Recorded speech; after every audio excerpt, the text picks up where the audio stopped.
Hi, good evening, and welcome to the school committee meeting of Tuesday, April 9th, 2024. I'd like to welcome everyone and call the meeting to order. We had an executive session, so I apologize for starting late tonight, and we will open the meeting with the Pledge of Allegiance. I pledge allegiance to the flag of the United States of America and to the republic for which it stands, one nation, under God, indivisible, with liberty and justice for all. We start all our meetings with the reading of the mission statement.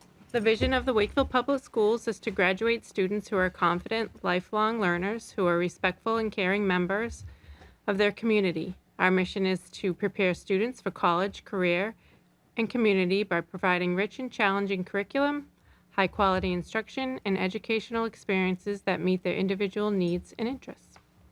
Is there anyone here tonight for public comment, either in person or online? That's our student representative, right? Okay. I don't see any, so we will move on to the Student Advisory Council, and I think we have Vanessa. Is that right? Hi, guys. Hi, thanks for joining. Welcome. Thank you. I have a few updates tonight. So in regards to academics, report cards will be available on Power School Monday, April 22nd. And then for the Wakefield music department, there have been a lot of things happening. So the Winter Guard and Winter Percussion ended their last season this past weekend at the New England Championship. The Guard received a platinum medal, and then the Percussion received a gold medal. Jazz Night was yesterday at the Galvin. So that had performances from the Wakefield High School Jazz Ensemble, Jazz After Dark, and the two jazz groups at the Galvin Middle School.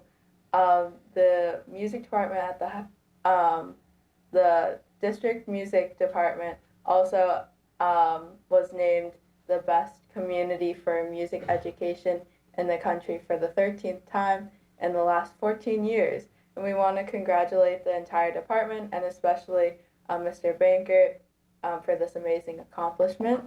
Then tonight, it's actually happening right now, the choral department is hosting their spring a cappella night, which includes Voices of Steel, Mic Drop, Notorious, which is from North Reading, their a cappella group, and then some of the Galvin kids in the chamber chorus.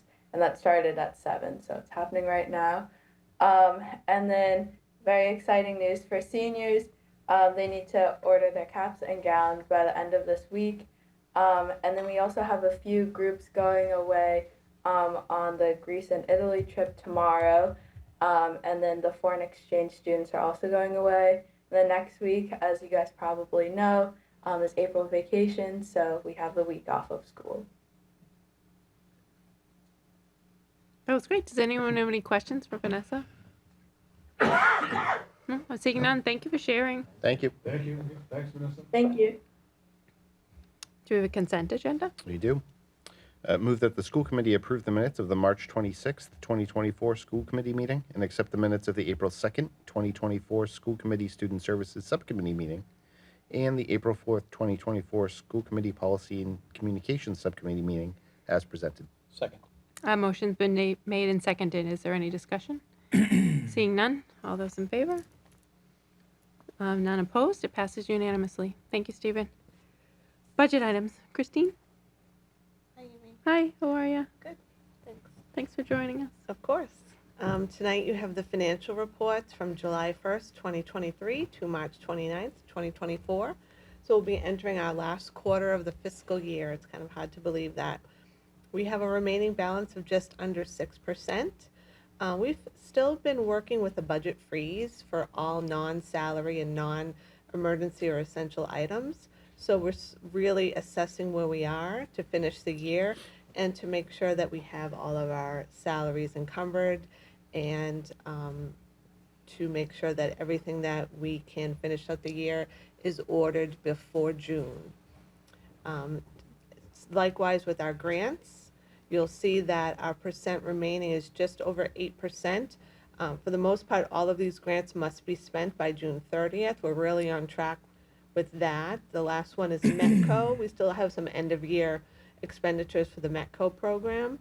And then our revolving accounts. We still have another 2 circuit breaker payments to receive for this year and a couple of more out-of-district tuition encumbrances to make for that line. But that's where we are through March. Does anyone have any questions?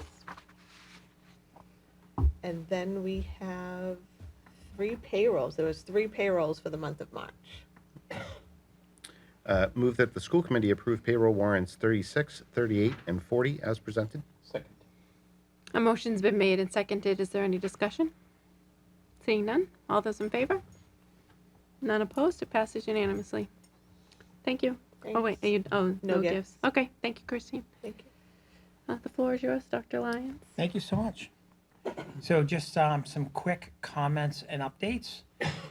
Just to add a little bit, Vanessa took one of my comments, and so I'd just like to add a little bit to that. In regard to the Best Community for Music Education award that we received, really an amazing award and an amazing recognition. And I think it does speak to the hard work of not only Tom Bankert, but also teachers Anna Morell and Sarah Bowen. Just remarkable. You know, music is one of the very, very best things we do in the district, and it's the adults by and large that are leading and coaching. They're amazing, just amazing. And so I'd also like to recognize English teacher Casper Krajewski, if I always slaughter his last name. Casper, I'm sorry. In his journalism class, they had they do a partnership with seniors in the community and have them come in and they interview them. Students interview them in the cafeteria, and they learn about them, and they're working to publish their articles in the Wakefield item. And so it's just really remarkable to watch our students interact with seniors, and for our seniors to be in kind of telling their stories. It's just a really one of the amazing things that we do that never really gets publicized in ways that we should publicize it. So to Casper and all of his students, thank you so much. And Vanessa's going to add to this. So I'm actually in Mr. Kraszewski's class.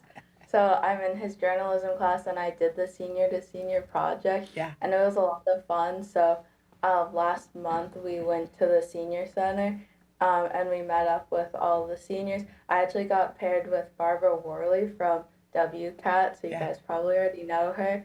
And so I've seen her in the studio multiple times, but I never really gotten to like talk to her personally and learn more about like her life. So it was really cool. And then we met back up with her last week, I think it was. And we had written our first draft, and we kind of got more information from them to add a few things. And then we're finishing our final draft to be sent to the Wakefield Daily Item for Friday. So hopefully that comes out in the next week or so. Thank you so much for adding to that. Barbara's a senior? I don't believe it. I don't believe it either. Miss Worley might be fibbing about her age just to try to get an interview in there.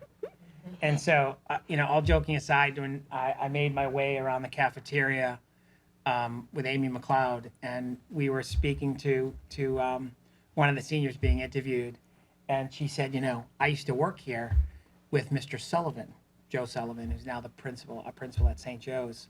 But she worked here a number of years ago. And I introduced Amy, and she said, Miss McLeod, you're the principal? A woman principal. Imagine that. Oh, And, it was just amazing, the context, right? And, you just being able to connect in kind of the genuine way that both Amy's able to connect, but also the seniors, they do such a nice job. But this is all Casper, right? So Casper kind of thought this up. He's created this. And this is, this has been happening for a little while. We got kind of some feedback on this last year. And we should have highlighted it last year. And Casper's not someone that will bring attention to himself, but just doing amazing work. So we can't say enough about that. So That's just a quick update in regard to comments and updates. We need to meet Miss Casper.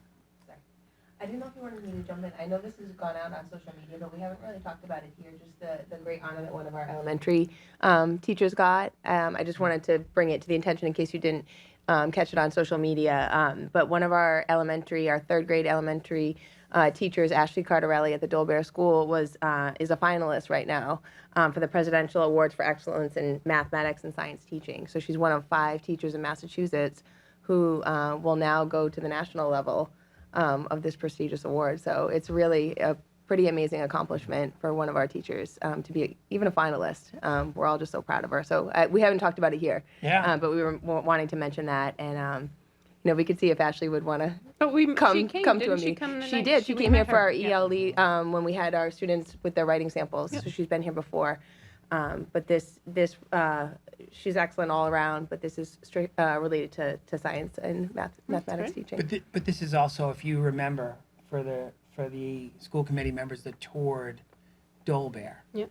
And the students were talking about one of the questions from town council and school committee was what about Dolbear is very special to you? And one of the students took the question, who was a little shy, and she said, it's really about kind of the love and care that our teacher provides. And one of the people that does that is Ashley Cardarelli. Completely unprompted. They were scripted, and they practiced their script, but this was unprompted. And then the student beside her, another young man, said, "Yeah, me too." what she said. But Miss Cardarelli is pretty exceptional. So we'll keep you updated on how this goes. But yeah, we just wanted to make sure everyone knew. We did post it on our social media, and have been celebrating her at the building level. But yeah, it's great news. yeah, so that's just some quick updates from me. I think my first bullet item is members that are here joining us from the Scholarship Foundation that should be joining us online. No? I'm sorry.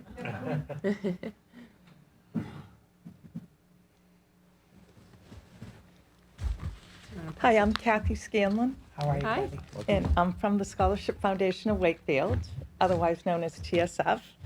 And we're just here so people get to know us and know a little bit more about us. And does everyone here know about the Scholarship Foundation? And any guesses on how much money we gave out last year in scholarship money to Wakefield students? Oh, I love guessing games.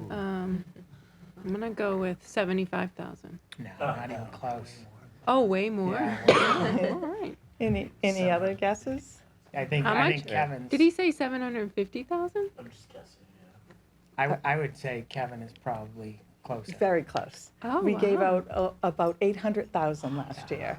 Yeah. And we're hoping to give out about 800,000 or more than that this year. So it's a huge amount of money. And it's made possible because of, lots of donations in the town. And it's just not a lot of people know about us, so we're just trying to get that word out there. When we give the students money, they can get the money for all years they're in higher education. So they can apply all 4 years of undergraduate. We even give money out for graduate school as well. And I just think that's so important. A lot of towns around only give it when they're seniors. And so we really are trying to stress the fact that that we do give it all 4 years and that we also give it for graduate school. And we give it to any type of higher education, community college, trade school, in any sort of higher education, students can apply. And if there is a need, they will get money from us. So as long as they're a Wakefield resident and they live in Wakefield, that's the only real stipulation, and there is a need. We also have started a few years ago a METCO fund for METCO students that have gone through our school system, and they've always been able to get money for the first year out of that they've graduated from Wakefield High, but now they're also eligible for all 4 years to get the money while they're in college. So again, just something we really want people to know about. We're a 501(c) corporation, We were formed in 1960, so over the past 64 years, we've provided 12,780 financial awards to Wakefield students, totaling $16.3 million. With the 800,000 we're hoping to give out this year, we're hoping to go over $17 million. So it's pretty amazing. And it's, you know, we're really lucky. We have 613 active funds that honor different people from the community, you know, businesses, families, you know, young people that might have passed away early. So they have entrusted us to invest in our students while honoring their legacies. So it is a really neat interaction. You know, we get to remember these townspeople, and we're also providing this financial support for our students. For the students, the only requirement is that they fill out the application. The award size is roughly $3,000. Some awards are higher, some awards are lower, but roughly. The application itself takes about 20 minutes to complete. And this year, it's been a little different because of the FAFSA and all the challenges with the FAFSA. So typically, our application opens in January, and the deadline is typically May 1st. But because of the problems with the FAFSA, our application will be opening April 15th. So that's something else, you know, if you have any college-age students in your house, neighbors, family, you know, any of the high school students, we really want to let people know that that application will open April 15th. And our deadline has been extended to June 1st to give people a little bit more time to get all the stuff from FAFSA and get that all organized. In March 16th, we just held our annual appeal. We used to call it a phone-a-thon, but now a lot of people don't have landlines, so we've started just doing a mailing to any of our past donors. And we had 24 high school students show up at the Civic Center Saturday morning at 10 o'clock and help us stuff the envelopes. So I was pretty impressed, and I think we all should be impressed that there was that many students that showed up to help us out. And, you know, we were just so proud of them. Some of our other fundraising events are the golf tournament that we have in September at Bear Hill. We have a trivia team challenge that we just had at the Elks in February. And we appreciate everyone that comes out to support us at those events. Along with the annual appeal, if you're able, we always appreciate donations for our annual appeal, and you can find the link on our website. But really, what we would like is for you to spread the word that our application is opening on the 15th, and that we have over $800,000 to give out, and we really just want to help these Wakefield kids. So thank you. And thank you for all the work that you all do for Wakefield students. You have student leaders working with you as well, correct? We have student directors, right? Yeah. Yep. So we have about 30 kids from the high school that work with us. Okay. And their responsibilities are? So they will come to the fundraisers, Yep. the golf tournament, Yep. the you know, trivia night. They're expected to be there at the phone-a-thon. Yeah. So yeah, and then you know they'll help us with the social media and things like that. So yeah, we have a great group of kids this year. So I hope Mike Boudreau kind of zooms in from time to time from Oceanside. Oh, okay. California. All right. Yeah, he was on our And, board for a long time. Yeah. So Yeah. he usually keeps us up to date on the scholarship funds. Okay. So we miss him. Yeah, we do too. Yeah. But any questions or anything I can answer? More a comment than anything. I think. Sure. Just having been a student director as well, and back in the day. Oh, as okay. assistant scholarship. Oh, that's great. And just for, a relatively small town, the work since the 1960s of the volunteers that have made this possible, and people like me and my brother to benefit from scholarships, and including when I went to graduate school as well. Okay. So, it's just an amazing organization that when my dad passed, it was one of the things my mother definitely wanted to create a fund. So as you mentioned, there's 600 funds, can name one, or you can Right. find one that you believe in. And the best part when you have a fund is the recipient of your award writes you a letter. And it's the most, I remember writing them, but I didn't realize like how impactful it was when Exactly. you receive it. Because they learn a little bit about who the fund is named about, and they'll often maybe cite something about, like in my case, my parents or things like that. And it's just really meaningful to get that every year and to know just a little bit, you easing the burden a little bit for someone Yes. here in Wakefield. So Yep. thank you for all you do and all the other people that are part of that organization. It's amazing. And Yeah, has been it was for really so well long. established. I think if you look at most towns around, they do only give the money Yes. that year they graduate. Yeah. So it is really unusual. But you're right, it's amazing. And it is nice to get those thank you notes. Yeah, it's really Yeah. great. Excellent. Yes. Yeah, that's a question. So is Sure. there like one application form that, is it like the same form that every student fills out? The one application form for, Okay. all. Yep. So it's not like they're filling out a specific application for individual scholarships? No, it's just no, one one, form. it's a real quick and easy form, Yeah. sort of asks you, did you, play baseball, Yeah, or yeah. did you, there's one for the Dolbear School, or did you, there's also a fund for anyone that grew up on Oak Street. So some of those questions, but it's one form, and it's, Yeah, yeah. Great. yeah, Thank you. That's great. welcome.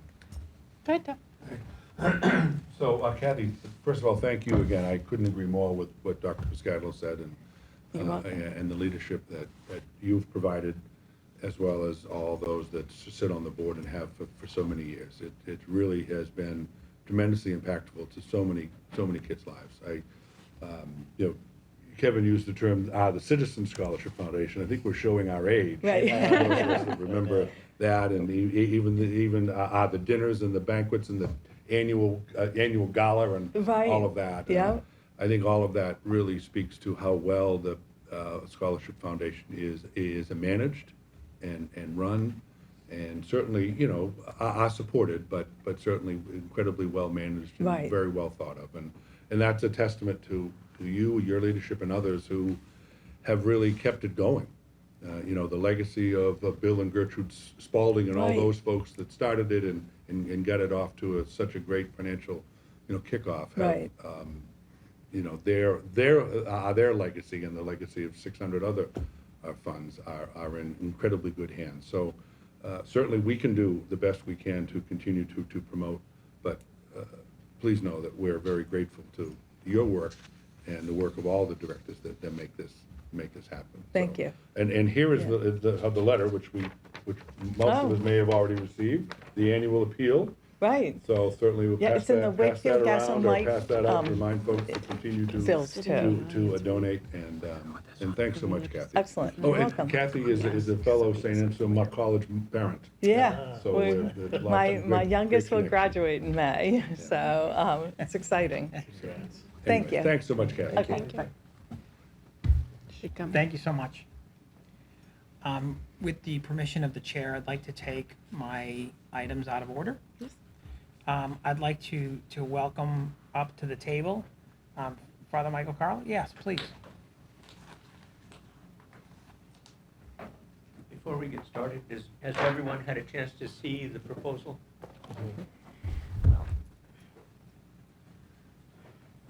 I'm not trying to duck away. Okay.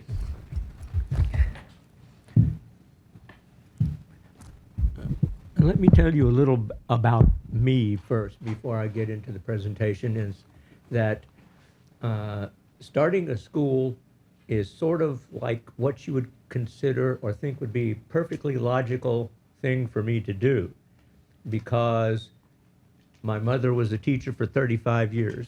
Both my parents had master's degrees. All of my mother's friends were teachers. And then when my mom passed in 2005, my dad met another woman 2 years later. As being a clergyman, I did the wedding ceremony, because that, imagine the weirdness of doing your father's wedding ceremony. And ends up, he married a retired first grade teacher. My wife is a teacher. Two of her sisters were teachers, and one of them is a retired assistant superintendent. And let's see, 4 or 5 of my nephews and nieces are teachers, and 4 of my cousins were teachers. So it, you know, it's sort of in my blood, if you know what I mean. And so not only that, I've had this vision or desire or sense of calling, if you will, to start a school for coming May, next month, 33 years. And I had a motto of saying, you don't want to rush into anything. And so I guess that's been fulfilled because I've waited 33 years to do it. But I believe that, that after 33 years, I should probably take the initiative and try to get this thing started. And I want to let everyone know that I'm not doing this because I have any, as growing up in Texas, we would have said a burr in my saddle about any of the schools in the area here. It's because I have just this long-standing sense of call to start one. So that's what I want to do. And I would end here and ask if there's any questions. Yes. Go ahead, yes. How many students are you hoping to be able to support in the school? As many as we can get. Do you have a specific location and capacity? That's to be determined yet. The logic here is I didn't want to start any of these other steps until I got the okie dokie from the school committee first. Because the last thing I wanted to happen was recruiting students or looking for real estate or trying to hire teachers and then have to say, no, I don't have the okay of the school committee yet.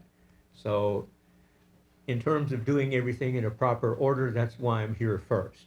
And then I'll work on all the other things. Sir? What was your methodology for creating your curriculum? I went and found a curriculum on the internet from a Christian school in North Carolina that fits the way that I've sensed that I should run the school. And everything in the curriculum, the courses will be in that sequence. The difference would be that I have, as a teacher myself, surprise, surprise, my own preferences for textbooks, like the math textbook when I was teaching fourth grade. Fourth grade, oh, those kids were so delightful. Although there was a few of them I wanted to pinch their heads off occasionally, but I know no teachers can understand that. The Sadley or Oxford math textbooks are the ones that I would like to use because I've used that in my classroom, and I use the other grade level specific books in that series for tutoring math, which I still do. And it's just one of the best math books that I've ever seen in all the years. And I retired as a teacher 2 years ago, and I have not found a textbook of mathematics textbook that presents the material in such a logical step-by-step sequence as the Sadley or Oxford books. And so that's what we would do. And the books we would probably read that are listed there are probably different because I'm not too wild about some of their choices in that set curriculum. One of the things I would like to do with my kids in the school is to have, like the fourth grade, do what I did, which was have the kids read a novel called Redwall. Has anyone heard of that? It's about all of the characters are mice and squirrels and badgers and other things, but it's an adventure story where they live and work in a abbey, and they get attacked by an army of rats. Well, anyway, but it's actually a 5th or 6th grade level book, but I used it in the 4th grade, and I did that because I really believe deep inside here that we sell the kids too short. We wonder, well, can they handle that? And I found out, yes, they can, because it was written at the author of that, Brian Jakes, a British guy, he did not talk down to his prospective audience. It was written at a very serious level, 5th or 6th grade, and he was very realistic. He talked about when there was a battle in the thing. He talked about how many people got killed and all of that. And it sounds morose from that point of view, but it was realistic and it was challenging for them. But my kids learned the vocabulary from there. And so that's one of the ones that I would like to use. And I'll probably push the envelope on the math, because in my fourth grade math class, I was teaching the kids how to do basic algebra in the math part of it. And I found out that they understood that more than they understood long division.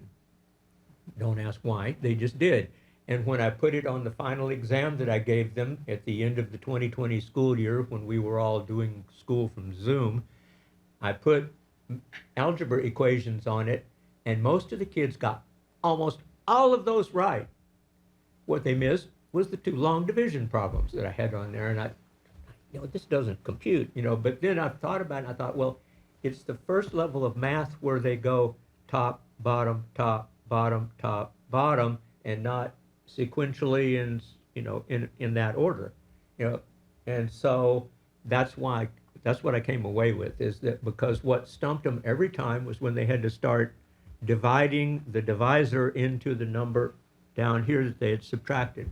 We worked through that, and the books that I mentioned, the Sadler Oxford ones, finally explained the long division the way it needs to be, so that the kids understand how the process works. And so, any other questions? Yes. Yeah, so when you have a curriculum, right, there's kind of a Right. vision of what you want your graduate to be, like at the end of the process. Like whether it's at elementary school, like what you want the average fifth grader to, the skills that you want them to have, at the end of the process. Well, at the So- end of each school year, I would want them to have mastered all of the requirements that were in the curriculum. And the curriculum, as I read it, would push the envelope a little bit to where they would be actually a student finishing the fifth grade would actually start being able to read. You'd never guess that I talk for a living, at like a fifth or sixth grade level, so that we want them to be achievers, as I know all of us want all of our kids to be achievers, and that's what we're looking for, is to have mastered the skills of, basic grammar. And I know English grammar is not terribly logical, if you'll pardon me saying so, but have those skills that are necessary to be able to advance to the next grade, so that when they finish the program, and eventually I would like to go all the way up through the high school level, that they are not just adequately prepared for taking the college entrance exams, but that they can ace them or master them. And that's my objective, is that they learn everything they need to learn to be a well-balanced, well-educated, psychologically and spiritually well-adjusted person who can be a contributor to the society. Did I answer your question, or did I give you more than what you wanted? Yeah, especially at the last part, because we, in public education, we usually have the vision of the student that you want at the end of the process, right? So like a senior in high school, like what do you want these students to be as they're leaving, right? And whether they're going off to trades or college. And so I was kind of asking what, the vision was at the end of the road. If they finish high school, they should be able to successfully do a research paper, know how to properly do a bibliography and footnotes, and be able to analyze the piece of literature that they're reading and become experts in whatever they write the paper in, so that, like one of the kids I knew when I was a sophomore in college, came up to me and saying, how do you do this? This student did not know how to do a research paper, and this person was in college, because they said, they didn't teach us how to do that in my high school. And I thought, oh my goodness, that's not cool. And so I want all of my kids to be able to do research papers and perfectly footnote every source and actually use original material. And when I had my fourth graders do a sort of a research paper, I refused to let them use Wikipedia, because anybody who wants to, at least if it was the way it was, anyone who wants to can get on there and change whatever they want. And, they put Wikipedia as a citation on there, thinking, oh, Okay, now, so then I'd have to go back and check whatever they put on there as a source.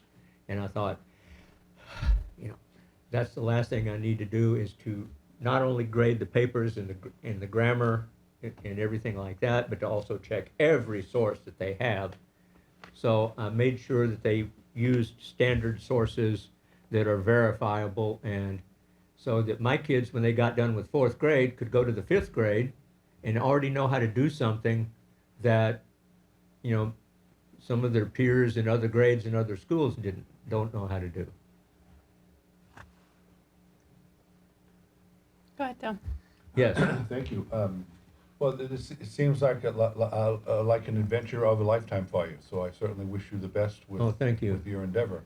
I have a couple of process sort of questions. If that's, because this is really this is the first time in a long time, a really long time, that the Wakefield School Committee has been asked to approve the creation of a religious school in town.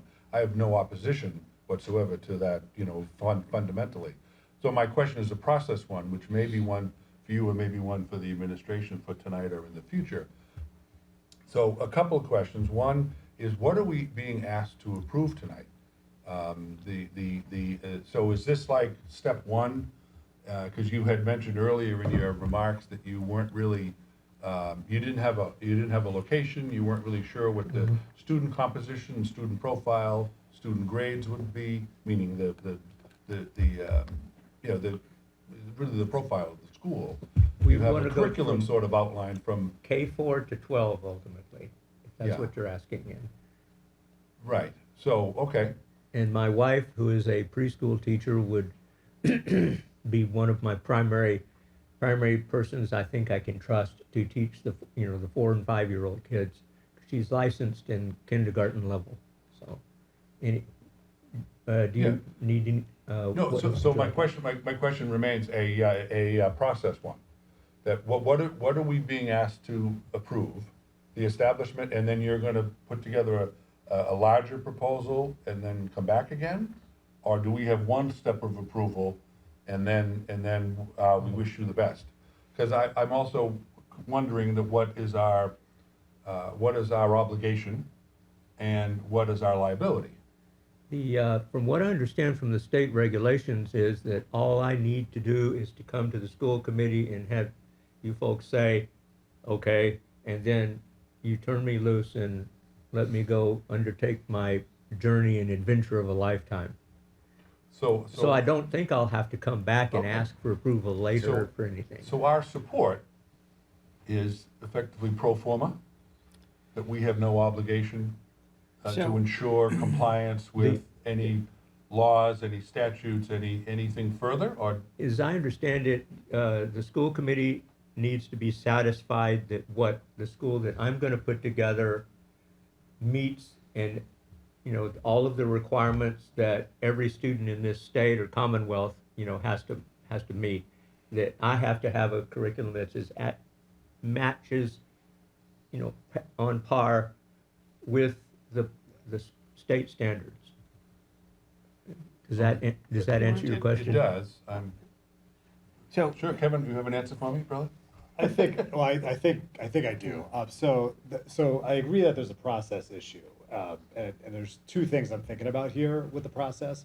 One is that, you're right, the state of Massachusetts Department of Ed says that we basically have the authority to approve or deny any religious school Correct. coming in.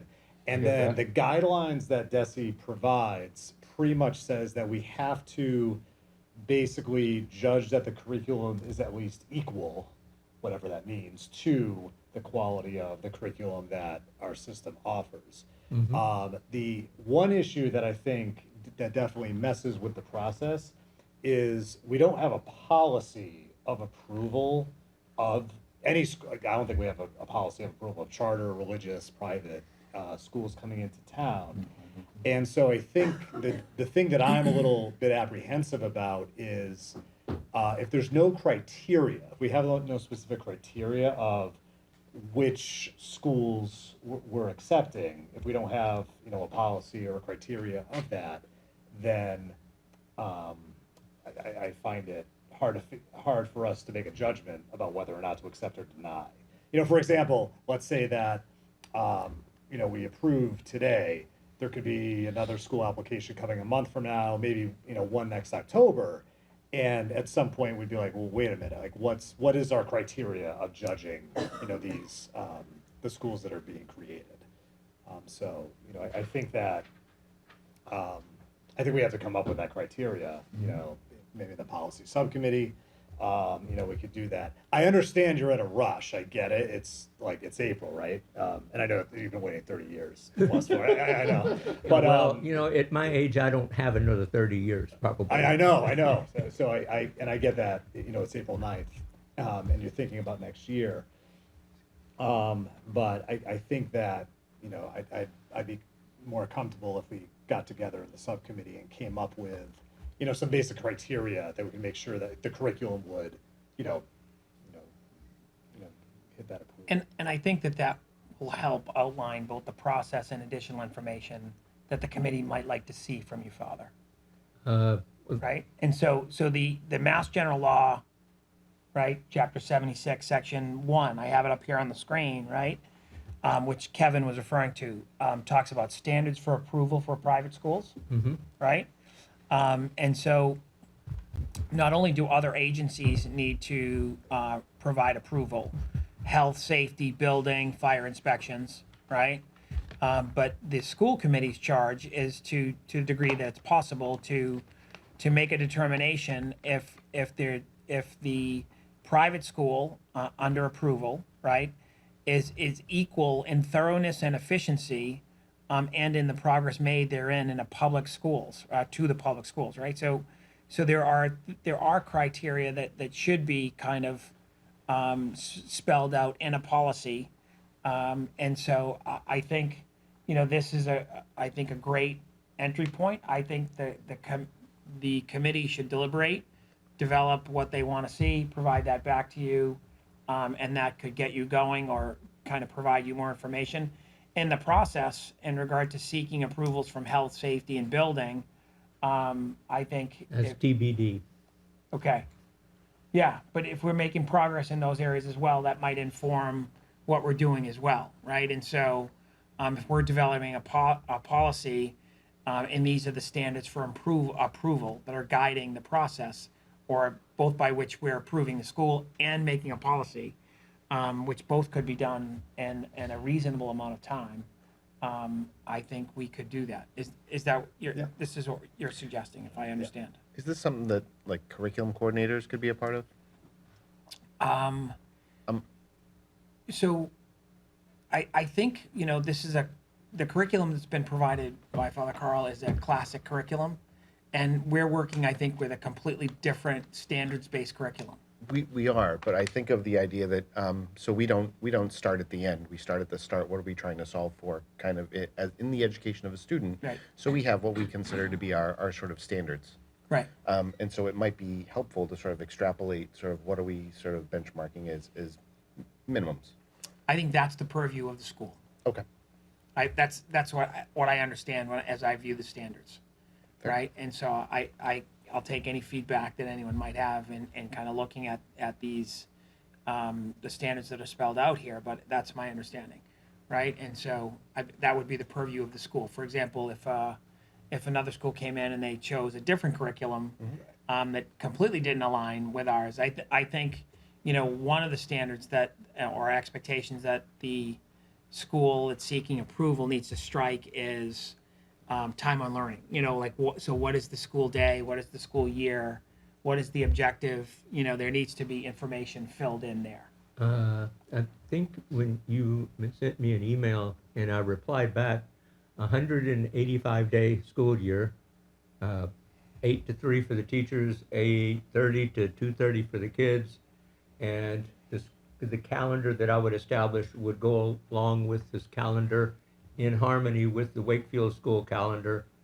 So, you know, mostly for the purpose of, one, I want to make sure that the school year is adequate to achieve the standards that are in the, you know, that are in the curriculum that I've put before you, but also it's in line with the calendar for the schools here, so that if a parent has one child in one place and one in another, there's no conflict between the two, like, oh yeah, well, Sally has to be in school at, Dolbeer today, but, Johnny is at, neighborhood Christian school, but hang, neighborhood's having school and Sally's not. I don't want that to be a problem. I would have, I would adjust the school where I was teaching in Lowell, followed the calendar of the Lowell Public Schools, for that very reason, is to make sure that there's no conflict, if a parent has a child in one school and, in another somewhere else. So we will have a 185-day school year, 8:30 to 2:30 for the students, and we'll have the fall break, spring break, winter break, a break at Christmas, obviously, because it would be a Christian school. We'll have Good Friday, as a holiday, but, have Thanksgiving at the same time. Of course, Thanksgiving is at the same time, but I would give them the days for that too. And so there shouldn't be any clash, on the scheduling, but also we meet the criterion or the standards that the school committee would expect us to maintain in terms of the quality and the length and the time that's put in. Go ahead, Kevin. Yeah, I just want to, first of all, it's inspiring, I think, to hear your story and wanting to start a school like this and having thought about it for so long. I kind of concur with some of my colleagues. I feel like it's a little bit premature in the sense of kind of the lack of information, at least that I would want to feel comfortable to be able to approve this. I'm not sure if Mr. Markin was on the committee. The only time I've been involved in this was Nazareth, when they had come forward when the original academy was closing and a group of parents were interested in opening up a school for women at the Hurd School. They came with just a lot more detail, where the school was going to be located, who the student body was going to look up, their strategy for recruiting students, their curriculum again. So I understand kind of the hesitancy to dedicate lots of time to something that maybe couldn't be approved, but I would look at it differently. You're going to greatly enhance your likelihood of being approved with probably a little bit more work. Even, thinking about like your schedule, like we have 180 days, not 185. Look a little different. Already there's a conflict in terms of the calendar. So just a little bit more detail I think would be pretty helpful. I think it's a wonderful idea. I look forward to supporting it. I just feel like it might be a little bit premature, but to help you, I think we do need to create what is our criteria so that you're not going on a wild goose hunt, doing different things that may not be as relevant for this early kind of process that you would have to go through. But so I want to encourage you to keep going, but I think that's what I'm suggesting, to keep going and to provide what we will determine and be able to communicate to you some additional information for what this school is going to look like. Understood, but is there a possibility for conditional approval this evening that I can proceed to look for real estate and these other things? And then with the understanding that I come back to you all with, we're going to have the school located at this place here, there's adequate playground and, fields, facilities, etc., and that I'm not running blind, not having any approval, and then doing all this basically on spec, if you know what I mean. Yeah. No, go ahead. Yeah, I would. I just wouldn't feel comfortable because it's Desi. Unfortunately, there's no in the language that the state gives us. It doesn't have approve, conditional approval, deny. It's just approve or deny. So if we made a motion to approve, there's really no turning back. And I think that's one of the things that causes hesitation is once we approve, right? It's your ballgame. It's your school. It's not like we were visiting every year or every other year. It's a kind of a one-time deal. So I think I'm definitely in favor of accepting schools with good curriculum and offering different choices. I'm definitely on board with that. I just want to make sure that we as a school committee develop criteria, because again, I'm just worried about the possibility of having 8 schools try to come in, and then we'll be in that position of, okay, we accepted this one, we didn't accept this one. I would just feel more comfortable with having criteria that would be, a base level that, boom, you meet it and we approve it. That's all. That's where my mind's thinking. Go ahead, Pete. Yeah, I mean, my 2 cents reading the DOE guidance is we're not evaluating program quality or endorsing the school. So I don't really see anything, to be honest, that I could make a decision to say, yes, I approve this one, no, I don't. So, and with that, I'd be leaning more towards providing approval tonight and allowing the father to move forward. I don't like we're not required to create the policy. DESE has some standards here.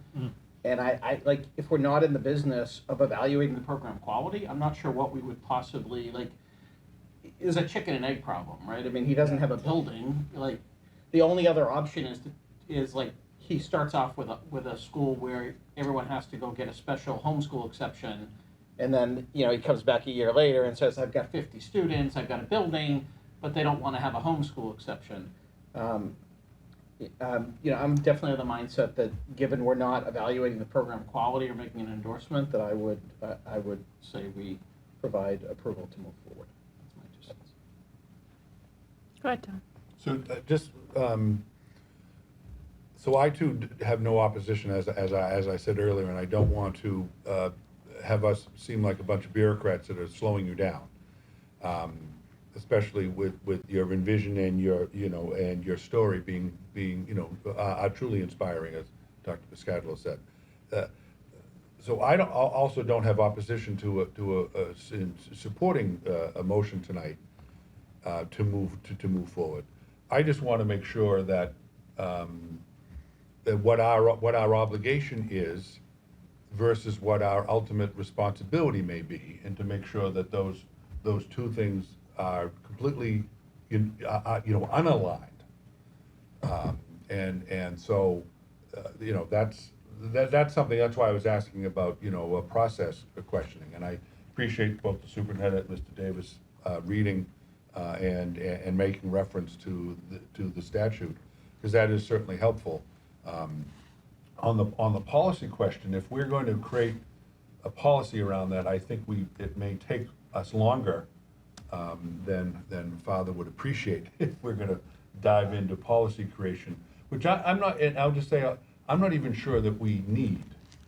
I think the closer we get to examining, the more uncomfortable I am with it. I think if our responsibility is to say that a private school, a Christian school of any kind, wants to open its doors in Wakefield and to support furtherance of its values and its mission, and that the standards that we have been provided that meet some fundamental basics, I don't know that I want to dig in any deeper to give a stamp of approval of anything more.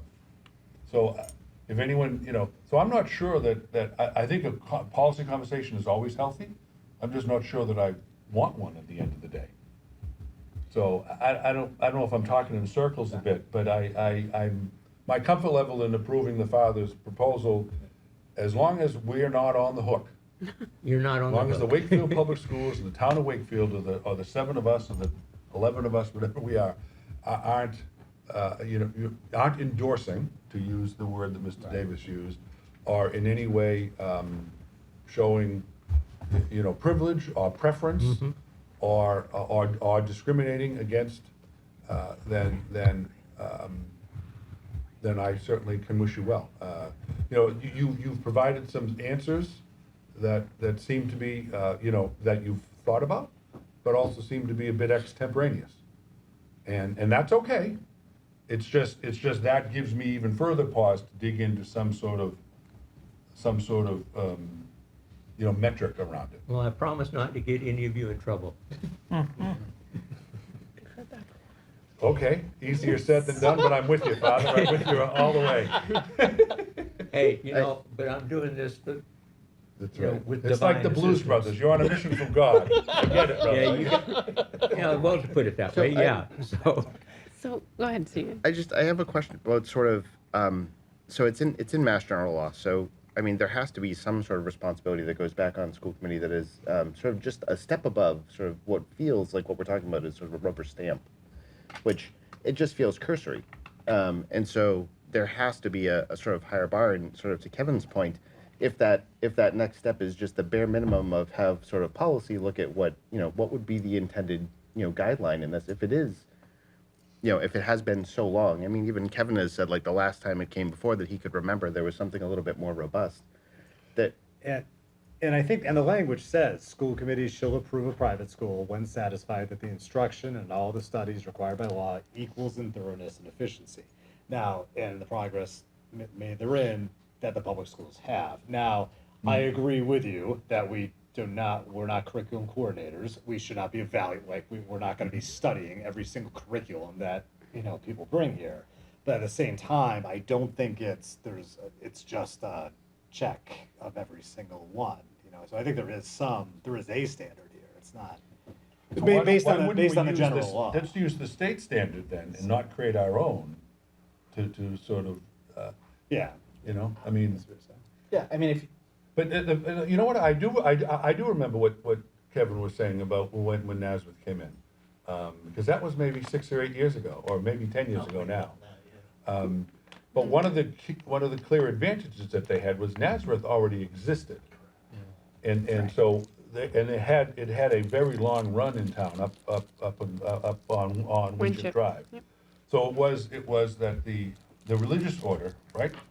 The religious order was closing the school, and the parents wanted to keep it going for a few more years to let their kids graduate. So everything already existed when they came forward. They just pretty much used the curriculum from the Our Lady of Nazareth up on Winship. Right, I think the But sticking point here is, what is thorough and efficient, right? yes, Agreed. And so absolutely. the Department of Elementary and Secondary Ed provides a list, right? A sample criteria for approval, right?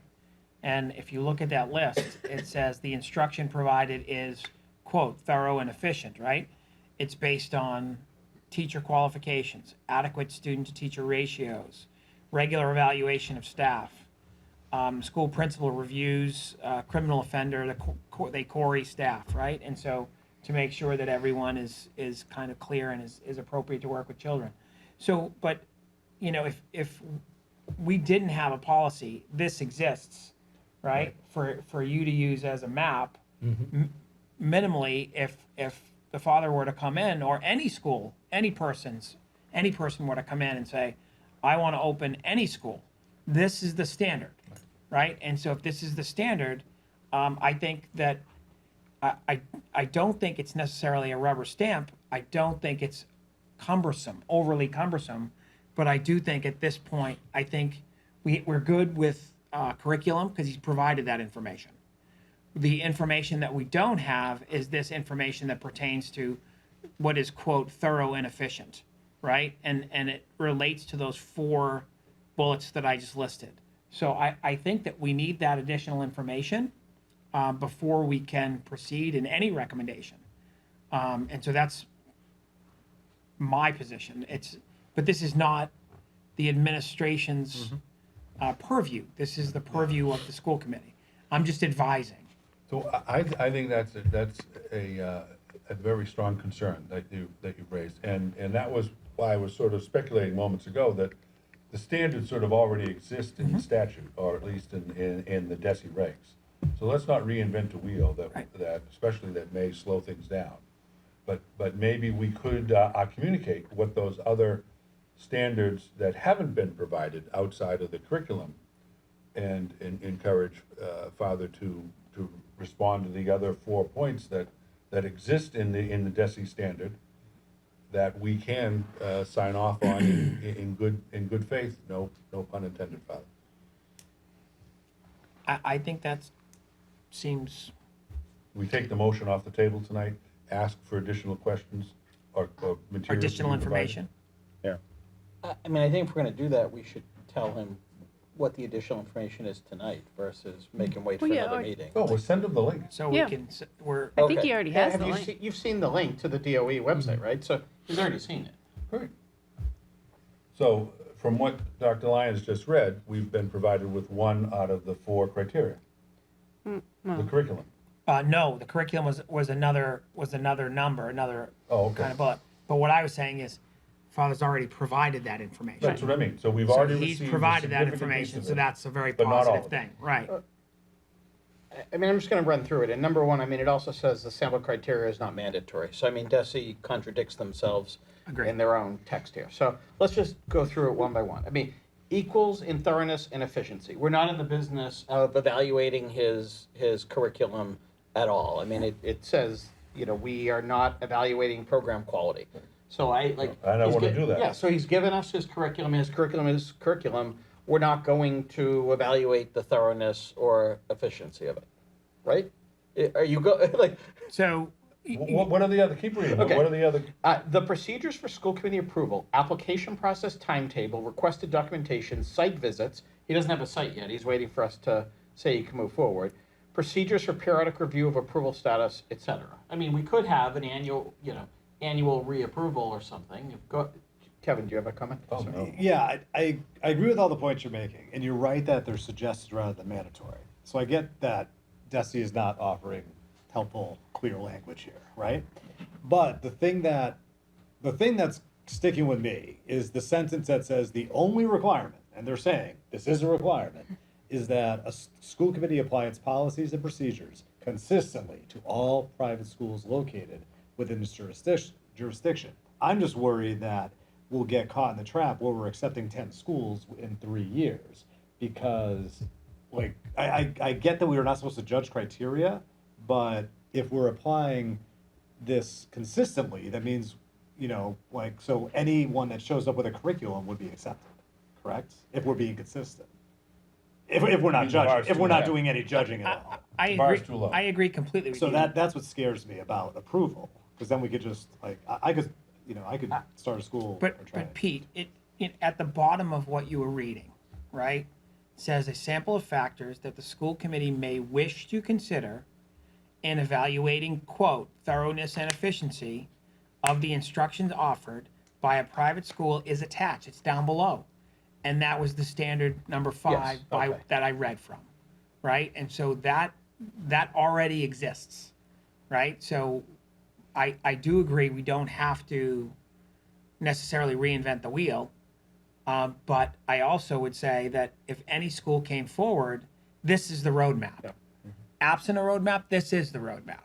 Right. So I would suggest, not argue, I would suggest that this additional information could be provided in a reasonable amount of time, and it could kind of provide what the committee needs to meet the general standard of what is thorough and efficient. And I think that the other information would be a plus, but I think that minimally that's what would be required based on the points that you made, Pete. So just to follow up, the request is if you go to the sample criteria, Correct? that we ask Father to come back and fill out everything in that sample criteria section, and then we would review that as part of our next meeting? So there's information that he doesn't have. There's no physical plant, right? Well, I And mean, so- he would say in that, no Should- physical plant. hold But on. the standard that they have in quotes that they keep referring back to, what is thorough and efficient, right? Because that's something that people need to get their arms around. That's the language cited. So they want to know about an attendance policy. How long is your day? How long is your year? Father provided that. Number 5 is really, I think, the most critical part that needs to be provided. If the other information is not yet provided, I think the committee could approve. That's, again, just one perspective. and I know you don't have it in front of you. 5 says school staff, and it says, the instruction provided is thorough and efficient based on teacher qualifications, adequate student-teacher ratio, regular evaluation of staff, and the school principal reviews criminal offender record information of current and prospective employees and volunteers as required by law. Correct. So is site a physical location a requirement or no? Because I'm concerned that, This is a sample. These. no, I understand that, but we could get a lot of applications and then they're like, well, we couldn't find space in Wakefield, so we're going over to a different. And if they went Approval over to doesn't a apply to different, them. then they'd have to get approved in the No, I next one. understand that, but we're spending a lot of time on this, and then if they don't come with like a site and a little bit more meat to their application, I feel like we're reading. It was a lot. It was a lot to read. I just would be more comfortable, like that the school committee approved this concept of a school, but there's no actual physical location. I don't want it to, if any application comes to us and they find, well, I'm actually gonna do it in my garage, then it's like, well, the school committee's now approving schools on private property. Do you know what I mean? That's the only, I'm not saying that's what you're doing, but when we talk about more applications coming through, we do need some sort of high standards, I would think. But as number 2 on that list that Pete just read is adequate student to teacher ratio, right? I Right. mean, so, there would need to be some, and they have to have their physical space approved by other agencies, other groups, right? So, Is that before we approve or after, I guess? So our approval could be contingent upon them having a space that gets approval from, whatever, Board of Health and whoever else, right? But if you'd allow me to say, I am not comfortable signing contracts to purchase or rent any space until I know that I have the Yeah. approval. Sure. So we've I got, don't blame it's Yeah. the It's a chicken big and the egg circle. thing, I don't think I think he has to get those approvals from other agencies. That's not our purview, I believe. So, again, I understand what you're interested in for an outcome for tonight. I get that, respect that. I guess I'm still stuck on what is our obligation and how tied are we to its success. Obviously, we're probably not at the end of the day. But if DESI provides us, and Doug, I think your use of the word, roadmap is the best we have, then I think we should be thorough in following DESI's roadmap. One Which is question. probably information that we need a little more of. One question I have is like in bullet point 8, student services, sort of when you talk about curriculum and you talk about high standards for students, which I love, I agree with 100%, is there are some students that have trouble accessing curriculum, and then what would those supports look like? Can you speak up a little bit? I'm sorry. I have So- hearing aids. That's okay. No, I'm sorry. I apologize. So as you talk about sort of having high standards for your students, I think you spoke about that. Under sort of section 8 of this sort of roadmap is student services. Is sort of how do you provide supports for students that may have issues, sort of accessing your curriculum at the at the level that it's provided in as a standard. Accessing the curriculum. I mean, the teachers will have the books and they'll follow the directive there. Yep. So if you have students that sort of have some challenges that sort of prohibit them from sort of accessing the curriculum where it's provided to them, what are those extra supports that you're sort of prepared to provide? Like, what does that look like? Well, when I was at the school in Lowell, we had kids that had, and I don't want to step on anybody's toes here, but with this, but we had children that were, ADHD. We had a couple of children that they were on the spectrum. And what we did with them is, basically that was my responsibility as the tutor, is I worked with those kids extra time after school to allow them to, absorb, what they needed to know or learn or whatever, and to do it at a compassionate level based on, the idea of meeting them where they are, or in this case, where they were.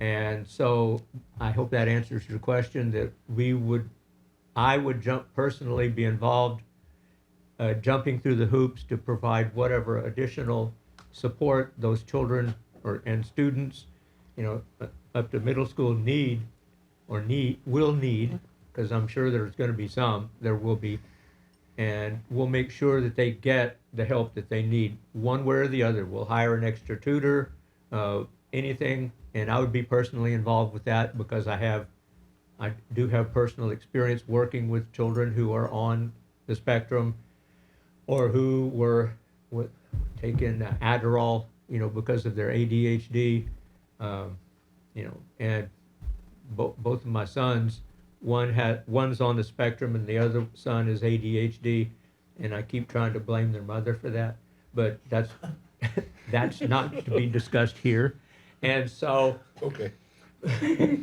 Although I'm the one that just brought it up. But anyway, I have, I've worked with that, and I actually have lived with that and know what's required to meet, my younger son's need, who's 30 and on the spectrum, and my older son who's taking his medication for the ADHD, and he's married and going to have a kid.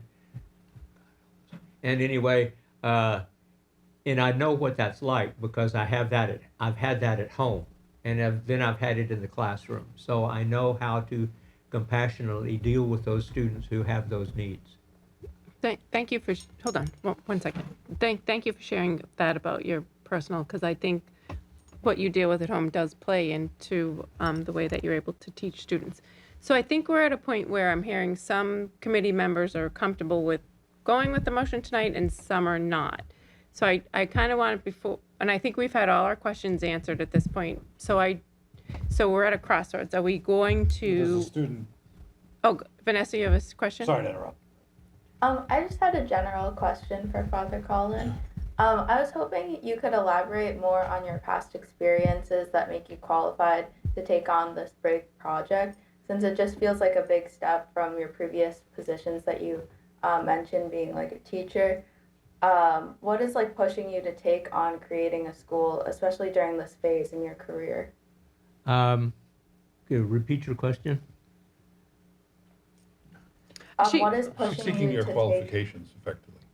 Well, I have 2 master's degrees. One of them is in education, and my undergrad was in secondary education, and I passed teacher tests out the ears, and I have experiences as a classroom teacher on the elementary and secondary school level, with middle school kids, and tutoring after school for years and years and years. And so I have the experience to get into the classroom, and the people who are, in my congregation, I have a licensed English teacher, I have a 5th grade teacher, I have my wife who is a licensed teacher for early childhood, and then I have, did I forget somebody? Yeah, and so I have plenty of qualified teachers who would be able to be an asset to being on the faculty of the school. So I think we're prepared to move forward, at least academically, because we have, and my background having school drilled into me as the awesome level of existence from the time I was knee-high to a grasshopper up till now. I've been around school all my life, so I think I know how to run one. Thank you. So I think we're all in agreement that what you provided with curriculum meets the DESE criteria, but what I'm hearing is there's like these 4 small pieces which shouldn't take much time.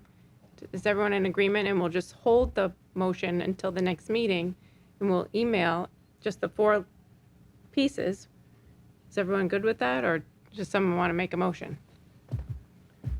I have a follow-up question. So Sure. when we say the 4 pieces, I mean, is the objective to send the sample criteria and ask for any pieces that can be filled in there to be completed, where maybe he's already provided the curriculum one, or are we giving him different questions that are in this sample criteria? I thought it was just the 4 that Doug read that were under a certain heading. So number 5, the thorough There's 11. and efficient. Oh, there's a was lot, the- okay. The standard. There There's a are lot. 10, or I'm sorry, 11.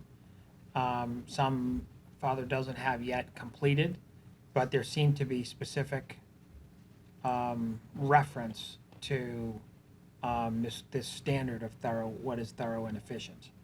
And so I think your point, Pete, about us not being able to evaluate, not being able to really withhold once this information is provided, but I think that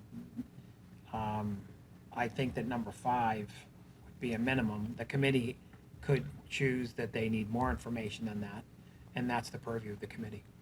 Go ahead. So my recommendation would be just to have consistency, is that we ask an applicant to fill in this sample criteria that DESI has provided. We're not creating a special one, and they'll fill in whatever they're able to provide to us, and we can make our evaluation based on that. At least then we're not creating a special Wakefield criteria. Right, we're not asking the Ballsy committee to make up Correct. something. I don't new. want to create, Yeah, I mean, no. DESI has a sample policy. Okay. Yeah, So- and I would just encourage being thorough. Like, I understand, is your goal to open this fall? Like, that's not even, hasn't even It's, been communicated? To use a military term, ASAP, or as soon as soon as possible, to put everything into place and feel comfortable and safe opening the school. Knowing that we have an adequate facility, and there would be the safety of the students taken into consideration, having a good staff, a qualified faculty, and so the goal is to have that open our doors as soon as reasonably possible. Not necessarily. Now, naturally, I would like it to be, in September, next day after Labor Day, being able to open our doors. But, if if it doesn't fall into place by that time, I'll shoot for the fall of 2025. Yeah. I don't want to rush into it haphazardly and mess stuff up because I'm in a hurry. Right. Of course, after 33 years, I don't think anybody can accuse me of being in a hurry. Right. But at this point, though, there has to be, due diligence to make sure that the school can function as a school and provide the academic training and the education that those children need and have a right to expect if they come to Yeah. the school there. Yeah, that's perfectly stated, because I think that's my point. I feel a little differently than one of my colleagues, at least. I think this needs to be really thorough, and so I'd rather not rush you and you're going to be here next meeting. Like, there's some significant things you need to think through that's in these 9 points that for me to be comfortable approving this, I would want to see done. We talking you looking to open all 13 grades in 1 year. Like, there's going to be a lot more, I think, information. Okay. Yeah, So I understand what you're asking there is. that's just one question of many. Well, we'd start with the elementary level and gradually work our way So up. that would be to- perfect. So that would be great to be written down and actually described. And the teacher-student ratio, I would like to have it by one teacher for 15 kids. Great. Because every year, I had at least 15 kids in my class. And 20 was in some of the public schools classrooms I've been in, 28 kids for one teacher, or 28 kids for one teacher and a paraprofessional. When I went to school back when, we did have electricity in the schoolrooms back when I went to school. But we had one teacher and 30 kids in the class.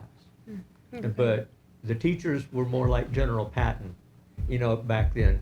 And they had the absolute rule of the roost, if you will. But things are different now, and you can't do that. And so I wouldn't be, I'm not going to ask a you question. look like you have a question. Could So I make do. a motion?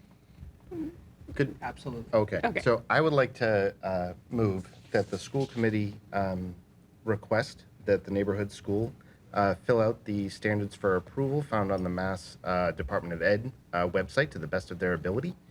Those are just sent to you. Yep. To be provided at your earliest convenience. Can you send me whatever link I need to find? Just sent to Done. you. Just sent them Oh, to you. okay. Emailed them to you. Well, that must have been the As- buzz on mine. as well as request that policy and communications take a look at these standards to more formalize. I would rather in the future not have to point people to a website and just say, this is, I'd like to Have a sort of policy. take this in. Yep. So I think those two things can happen in parallel. I don't want to hold you up. I think you can start the work. If policy and communications has room on the table to sort of take something up to just look at that, see what's relevant. I see things like elevator inspection. I don't know if we need that. But that would be my motion. Second. Okay, a motion's been made and seconded. Is there any discussion? Go ahead, Tom. I'm certainly prepared to support the motion, although I don't think the first half of it is necessary.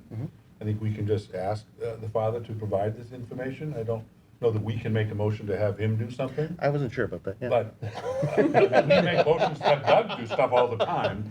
I'm not sure we can instruct. Oh, I think the motion was is it okay that we ask for that? Yeah, okay, sure, All it's right. okay. Okay, all right. How do you feel? We're gonna. All right.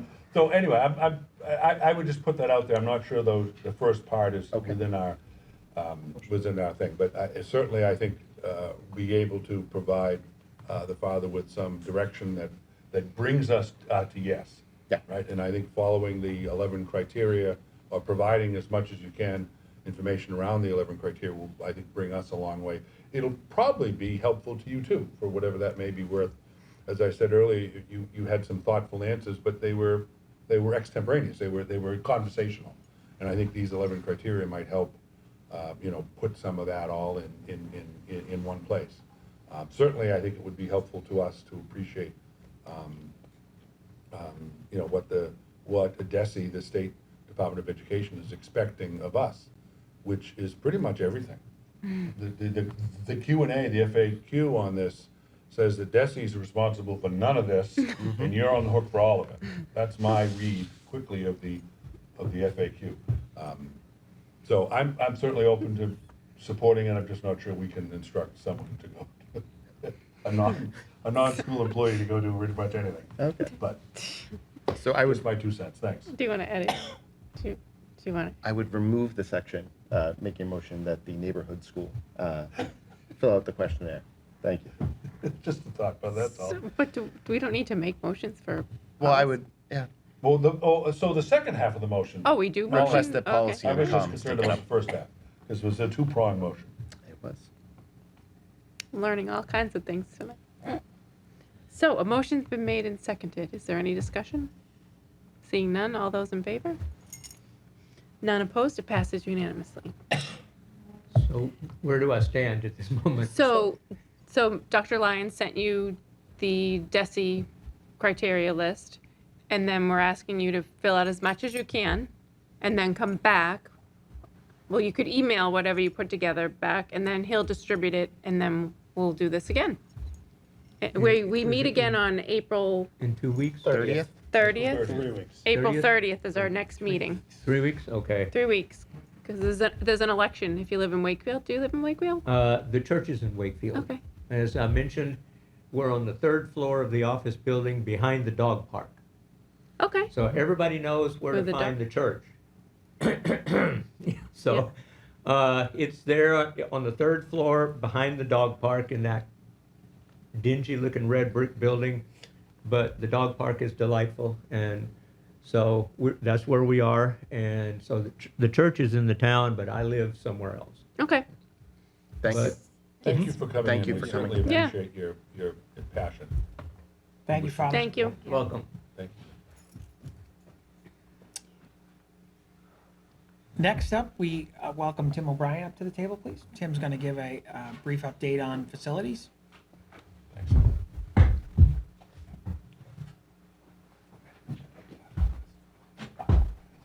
Hi, Tim. Good evening, everyone. Nice to see you. So just give you a little facilities update. I think I'll start with the construction of the new Wakefield Memorial High School. I think we've all seen this property change drastically since Monday of this week. I know the past couple weeks we've seen some mobilization of Quigley, the site contractor, and they've been making some adjustments to our parking situation. And then over the past 2 days, we've seen them sort of descend on the rear of our building. And so that's included tree removal and pad prep and the removal of the lighting on the Sean F. Beasley Memorial Track and Field. So we've seen perimeter fence go up and a lot of changes for students in this building. So I just want to recognize and thank the students that are going here at Wakefield Memorial High School. They've really played ball with us on making some adjustments on how they leave the school every day, how they access their vehicles. They've really kind of just played along, and we appreciate that. I also just want to recognize and thank Amy McLeod and Joe Mullaney, who have really tirelessly gone through the parking schematics, where we're parking students, where we're parking teachers, how we can best use the spaces that we have while we have them, and just working closely with Bond to make that all happen. I think it's not perfect, but we've done well in the first couple of days. It's going to continue to improve as we pave the larger parking areas out front. Next week, that's going to happen. So I think when students return from vacation, they're going to see a drastically different situation here. So just want to highlight those few things with the construction. We're developing great relationships with the folks that are coming here and working, and it's getting better and better every day. I think we're working out some of the kinks, and we can only go up from here. Does anybody have any questions related to the early stages of construction? Any update on whether any of Lot H will be open for student parking, and if so, when? So Lot H, just it's been That's a your long brand day. new one on your right that you're building. So the one in the extension of Walshfield. So Lot H, its origin story is that it's a laydown area for Bond. Bond is going to retain that until at least early into 2026, at which point our parking situation here is going to change a little bit more, and Lot H will come online at that time. I don't know. Might not I'm be sorry. might not be a you question, Tim, but how do people get to WCAT? So you'll notice there's a bit of a cow path, as it's fondly been referred to, about a 6-foot pathway that comes from the side lot. So you'll be able to walk down the pathway all the ways back. After tomorrow, I believe you'll see there'll be an 8-foot perimeter fence that takes you the whole way there from the side of the building. And so also access to the field house, and that's how the public might enter that. Absolutely. And, okay. And if there are any folks that need to access WCAT that have accessibility needs, we have alternate pathways that we've worked together with Ian to establish if there are concerns there. So we've got a lot of different things worked out and good plans for that. Great. Go ahead. When Lauren was with us, one of our student advisors, she reminded us that June 1st is graduation, and that was the date that was on one of those pictures where we were going to shut down part of Lot C for expansion. Did we end up pushing that date out to not have it happen on graduation day? So we're certainly going to have to work with Bond on logistics for parking. Any needs that we have for graduation, that's going to take precedence. So we will accommodate graduation, absolutely. That's something we'll work with Jerry Hammersley from Bond on to make sure that happens. Any other construction questions?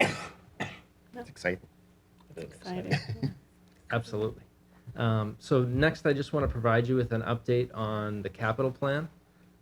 These are the preliminary approvals that we've got from the capital committee. Next step in this process will be town meeting approval. So these are things that the committee approved but are not yet approved by town meeting. One second. Sorry. So we are going to start with, we spent a lot of time talking about this in the IT section. We had applied for $400,000 to upgrade our camera systems to a Genetec system across the district, with the exception of the high school, because that was being brought online with the new school. That was approved, which is incredibly exciting. We will be able to, pending approval at town meeting, we will be able to bring American Alarm in this summer and have that whole project completed before we return to school in September, which is that's great turnaround. I'm excited to be able to get to do that. Moving up the list.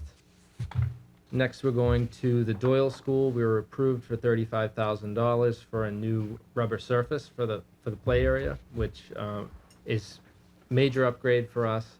And keeping in mind that we're also have a new playground coming online this summer at at Doyle as well out back. So that really brings us up to standard when it comes to, you know, ADA and meeting but exceeding those expectations and regulations and making sure that those areas are accessible to all of our students. Moving further up the list, at the Greenwood School, we were approved for $10,000 to replace the VCT flooring in the main office, which is certainly a worthwhile project for us. Moving up to Doyle, the new side entrance and door replacement for $15,000 was approved. We also were approved for $7,500 for a VCT floor. That we had one classroom that was, for some reason, whether it was the time it was done or the material that was used, we had a one-off classroom that was in tough shape and needed replacement. And that is it for capital. Does anybody have any questions regarding capital? Were there any big items that you really wanted to see get approved that weren't approved in this cycle? One that wasn't approved in this cycle was the Walton play area, grass area and fencing. This is just how I am. I blame that on me. I feel like I didn't sell it, and maybe I didn't provide the information that they were looking for to approve that. I will be going back to the drawing board, working with some of my peers, Dennis Fazio, on what our best practices would be. I'd like to get back at that next year and try to have an opportunity to get that done. I think it's warranted, and I know that there's a lot of concerns from folks who live in those neighborhoods and are bringing their children to the Walton. So, it's I'm disappointed, but I have to pick up the pieces and move on. So I'm gonna just try to see how I can move on and do a better job next time, or seek other routes to get that work done. I think we'll have other opportunities this summer too. Oh, absolutely. Dennis Fazio and I have already thrown around some ideas, and so we'll be looking at other alternatives there. I assume they saw it, like they saw pictures of it. A lot of folks were familiar with what we were talking about, and 'Cause until you see it, Right. because when we were in Doyle, in Walton for our tours, we Yeah. were walking out back, and it's one thing to hear it, another to actually see it. Sure. Yeah. Especially with the new play structure there, and so we're getting there, and Yeah. and I think in time we'll get the full project done. Any other questions about capital? And then, as far as the facilities update is concerned, we're going into a vacation week next week, so we have just countless projects that get done in those 4 days. It's we love vacation weeks when we get the opportunity to get into an empty building and make things really look the way they should look, get behind things and get underneath things. Those are great opportunities for us. So we'll be just chasing down everything that we can to get us through the rest of the year and start prepping and planning for our summer cleaning and everything that has to happen and working together with other folks that are going to be in buildings this summer. So a lot of work to get done, but we'll do absolutely everything we can in those couple of days. Tim, can you share a little bit about voting on the 23rd? Absolutely. So we have a local election on the 23rd at the Galvin. We are, we're working with our counterparts at the town, Betsy Sharon, making sure that we provide plenty of parking for that election. I don't think we're looking at the same voter turnout that we did recently for the national election, but we're going to be making sure that we've got plenty of parking for folks who want to go and have the opportunity to vote. Thanks so much. I assume, sorry, that they'll use the side doors like they did when we voted for the vocational school and not go in and out the community entrance, or am I wrong?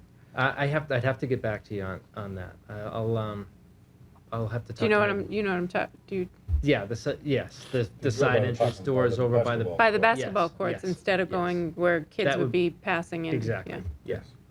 Yes. We'd be able to keep everything separate. That would be the way we would do it. Did you have a question or are you just scratching? I'm scratching. So the only other thing I think I saw, there was information, there is a website if people want to stay up to date on contract, right? Isn't there their own separate for construction for the new high school website? Sure. It's I want to make sure I'm not misspeaking, but I believe it's Wakefield MHS Project.org. Yeah, so if people have questions, you can always just hop online and probably answer them right away. Wakefield MHS Project.com. I said org. Okay, thank you.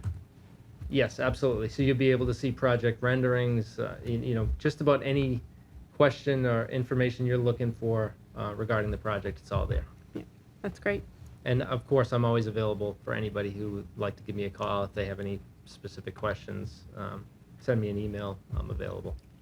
Are you available when you're at the airport going on vacation? Yes. Or did you? Sorry about that, Tim. See if Jeff Warner or Weiner would put up a webcam on the pad prep. So Okay. we are working with Jonathan Barris, Chris Constantine, and Morgan Giannotti on the photography of the project. Yeah, awesome. Cool. The approach, and we've confirmed this afternoon, we have a drone that the TV studio has. They're able to send that drone to the exact same coordinates. We are going to get still frames and video weekly of a full kind of footprint of the entire project. We'll do that from now through the rest of the project and be able to. It'll be like a time That's lapse. awesome. Yeah, that's Exactly. awesome. You could, like fly up the crane and then like come down. Yeah. It'll be. Can't wait to see the cinematography. It's great. going to be pretty cool. It'll be great. That's all I have. Thank you so much. Thank you, Thank Tim. you, My Tim. pleasure. Thank you all. Thanks very much. Great to see you.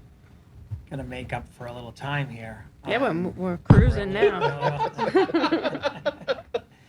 And I so was- next up we have, thanks again, Tim. So next up we have the calendar. 'Cause Talk that quick. won't take long. Yeah. Well, this is our second go around. So you saw a couple of versions of this. I think what we're presenting you tonight, we're all really proud of. It was a really nice collaboration with WA leadership and administration and input from school committee as well. So I think overall this is a really great calendar that serves a lot of needs, the professional development needs of the district. Try to make it as convenient as possible for family scheduling, keeping in mind childcare needs. And the biggest shift from the last version you saw was we had some last minute concern around the elementary conferences. The elementary level gets 2 half days per the contract for conferences in the beginning of the year in the spring. And just thinking, with both of them on Fridays, the contractual day ends a little earlier on Friday. So we thought a nice middle ground was to put them kind of back to back on Thursday, Friday in December and April.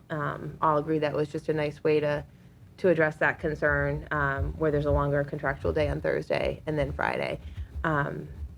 So that would be probably the biggest shift from the last version that you all saw, but I'm happy to take any other questions.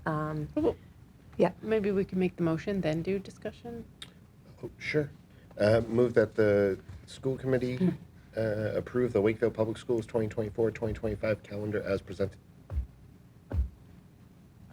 Second. Oh, thank you. Okay. Motion's been made and seconded. I know, I know. Pete. What's going on? Is So there any just- discussion? So just to think about what you had just said about Yeah. that, so there'll be 2 half days back to back? Yeah, so we decided instead of doing 2 Fridays in a row, that Yep. we would do Thursday, Friday of 1 week, and just the idea that there would just be that one disrupted week. Okay. One other question I had was just kindergarten screening days. Yep. This year's calendar, they look like they're 2 full days prior to the half day on release. In this version of the calendar, it looks like you have them as 1 full day and on the same day as the half day release. Is it? I don't actually know what it takes to do screening. So, maybe I don't want to misspeak. My understanding is that kindergarten is released 2 days earlier than the rest of the district to provide for screening. Yep.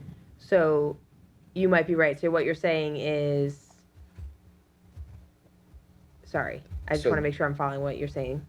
So their last day would be, usually it's 2 days before. And Yes. so, but where you have pre-K screening on the 17th and 18th, on this calendar, it would be a screening day would be like that last half day. That's a good catch. I think that this didn't get updated. It should be the 16th for last day for pre-K and K. Thank you for catching that. Great. I'll make that adjustment now. Yep, so that would move to June 16th would be the early release and last day for pre-KK. It was only front of brain because somebody was asking about last day this, Yeah. so I Yeah. was looking at it. was No, like, I oh, it's appreciate different. as many eyes on this as possible. So the end of the year, with added snow days, Yep. we kind of move out and then we move back, Yep. right? And so we add days for built-in snow days. And then we kind of, when we get into the spring and we think we're gonna have no more snow, then we kind of announce the end of the year, right? So. I would just say sort of thank you for all the work. I know all the work that went into this. I know the collaboration that happened with WEA on this. The half-day Fridays, I think, are going to be really helpful to families. I just can't say how, if you like sort of looked at this calendar to last year's calendar, it's just so much cleaner. And I think that goes to sort of consistency in learning. And I think that was a goal of the district, and I think you hit it out of the park. Thank you. So thank you.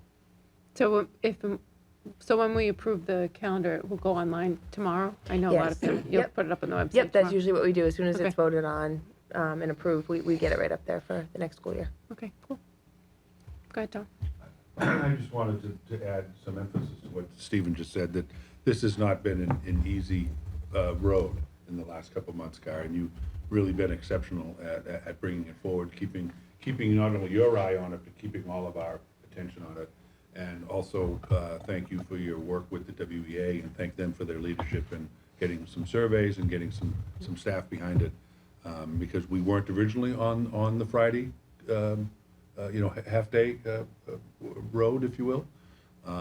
But I think that through your leadership and through your keeping an eye on it, you've really brought us to a really good place. So I concur with Stephen wholeheartedly about the quality of the calendar and the collaborative effort that brought us here. So just thank you for that.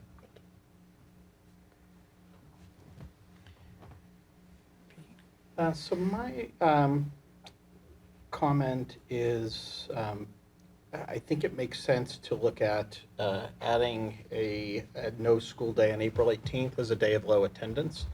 And so I'd like to make a motion. I don't know if can I make a motion on top of our main motion? Yes.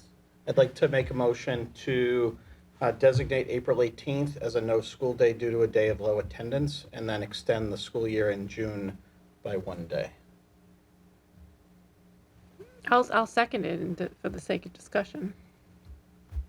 So what you're saying is the Good Friday holidays? Not because it's a Good Friday, but I mean, we saw 2 years ago, when we had the similar situation right before April break, that we just didn't have sufficient staff to have a quality school day on that day. And if you kind of look forward, I see the same thing happening this year, and I just think it makes more sense to just prepare ahead of time, let families have more flexibility for that April vacation, and not have to deal with that in April. That's kind of my 2 cents.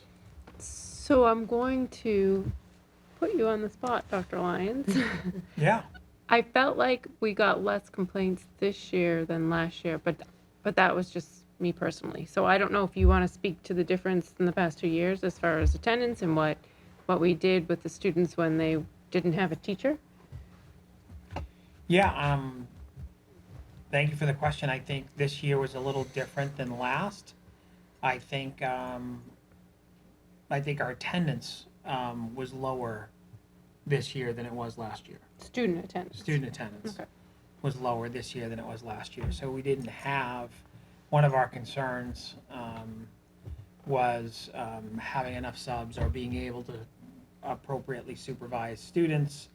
And the concern was that students would be in the cafeteria in large groups. And we didn't have that this year because attendance was so much lower that the groups were just much smaller, right? And so, and there's variance, across the building. You walk, through the building.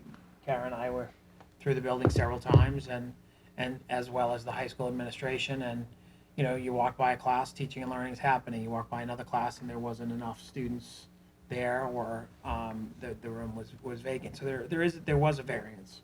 Okay. Does that answer your question? Yeah, unless, Just out of curiosity, Can you answer the same question then for the rest of the district, not just the high school? I believe I can. I think the numbers at the other schools were lower. I don't have the exact numbers off the top of my head, but and just kind of walking around, there were attendance was higher at elementary, highest at elementary, and then middle. We had a pretty good turnout at middle, but the high school was just different, you know. Thank you. just out of curiosity, what was the attendance? I mean, we have 800 some odd kids at the high school approximately. Like how many kids showed up? A little higher than that. I think we have, 9 and change. Okay. And so, I want to say we had probably, There was almost 500 Absent or in school? absent. absent. Okay. so like 50%? So, yeah, I think we were in the, yeah, Last I checked, I don't have the accurate number, but it was about I think we're that in the, range. yeah, high fours. If I'm not mistaken. We can get the exact number, Pete. Just I was just Yeah. more curious. In about- 2025, that Friday is before April vacation. Correct. Go ahead, Stephen. I'm not comfortable singling out one religious day. In that regard, I think we made a policy as a school committee a number of years ago, and I think that's the policy. And so I take zero issue with families that are taking that day in observance, or educators that are taking that day in observance. And I realize that it's a challenge, but I think we deal with the challenge. And I don't think whether you call it low attendance or you do a half day or you do. It's a regular school day, and we've talked numerous times about time on learning, and sort of worked that into the calendar. I don't think it makes. I don't think it works for the district to pluck that day out. And I guess my kind of 2 cents in that was it's hard if you have half the kids that aren't in school. Like how much learning is going on? Go ahead, Tom. So I feel a couple different ways about this. One, I think the original motion before us and the discussion and the agenda is about to approve a calendar. I think further on down in tonight's agenda is a policy on recognition of religious observances. I think those two things need to sit apart for a little while, because they do. Because to me, they're two different things. We're now presuming a policy in a calendar conversation that hasn't been yet either amended or revised or even changed. We have an existing policy, as Stephen referred to, and I think until that's changed, we should hold to it. I respect what you're saying, Pete. I really do. I get it. I understand. But I'm not comfortable with recognizing any one religious holiday, even if it were to be called something else. We can call it almost anything, but we're going to be recognizing it as Good Friday. And we have a policy on religious observation. Staff and students and educators want to take the time to be with their families. They have a means by which they can request an accommodation to that. I don't think we should be recognizing that day in any other day, in any different way. But I think the two things need to stand alone. I think the discussion before us is the calendar, and then later on tonight, and then in theory at the next meeting, if the policy is laid on the table, we'll be discussing the religious observation revisions. Okay, go ahead. I love what we've done with the calendar, and I do think that's a part of it. I think, Pete, if I understand your motion, the motion is to, your motion is for this to be a one-time kind of change that would be made, and not because it's a religious day, but just because it abuts the vacation. And when Good Friday abuts the vacation, our attendance, the last time this happened, we had to call off the day because we couldn't open school safely. Right. Right? Yes, that was the point I was trying to get across. Is I wasn't asking for a policy change, and I wasn't trying to make a statement about it being Good Friday. I was looking back 2 years ago and just kind of saying we're about to see the same thing again. So do we want to do something proactively about it? And gives families more flexibility versus catching them off guard at the last millisecond. It's about, I was just trying to be proactive. As an aside, do we also not have an expectation of staff that they don't take the day before a holiday off? It's a religious it's a religious- observance. Oh, so now it's a religious observance. Yeah, then, The day, I don't understand what you just said. Do we not have an expectation that staff cannot take the Friday before a holiday, before a vacation week off? Is that not an expectation? With a personal day. Well, I think the challenge, that you know the challenge, right? Because we're recognizing it, it's a religious day. Right, but We can't take a personal day. Or, you can take a religious day, correct. right? So, So let people do that. and so I think one of the things that I think bringing this up, one of the things that this gives us the opportunity to do is to change, when something's on the calendar, as opposed to amending or changing. I think the feedback that we've gotten is that when we change the calendar after it's been published, that creates some challenges for families. And so I think the feedback that we've gotten from WEA and from families is, please make it as good as you can, right? And so and so that's I think the feedback that we've gotten. So yes, I don't think it's a dilemma, right? There's no easy answer or choice, no matter what we make here. So that's just, I think we're just trying to be public about the challenge.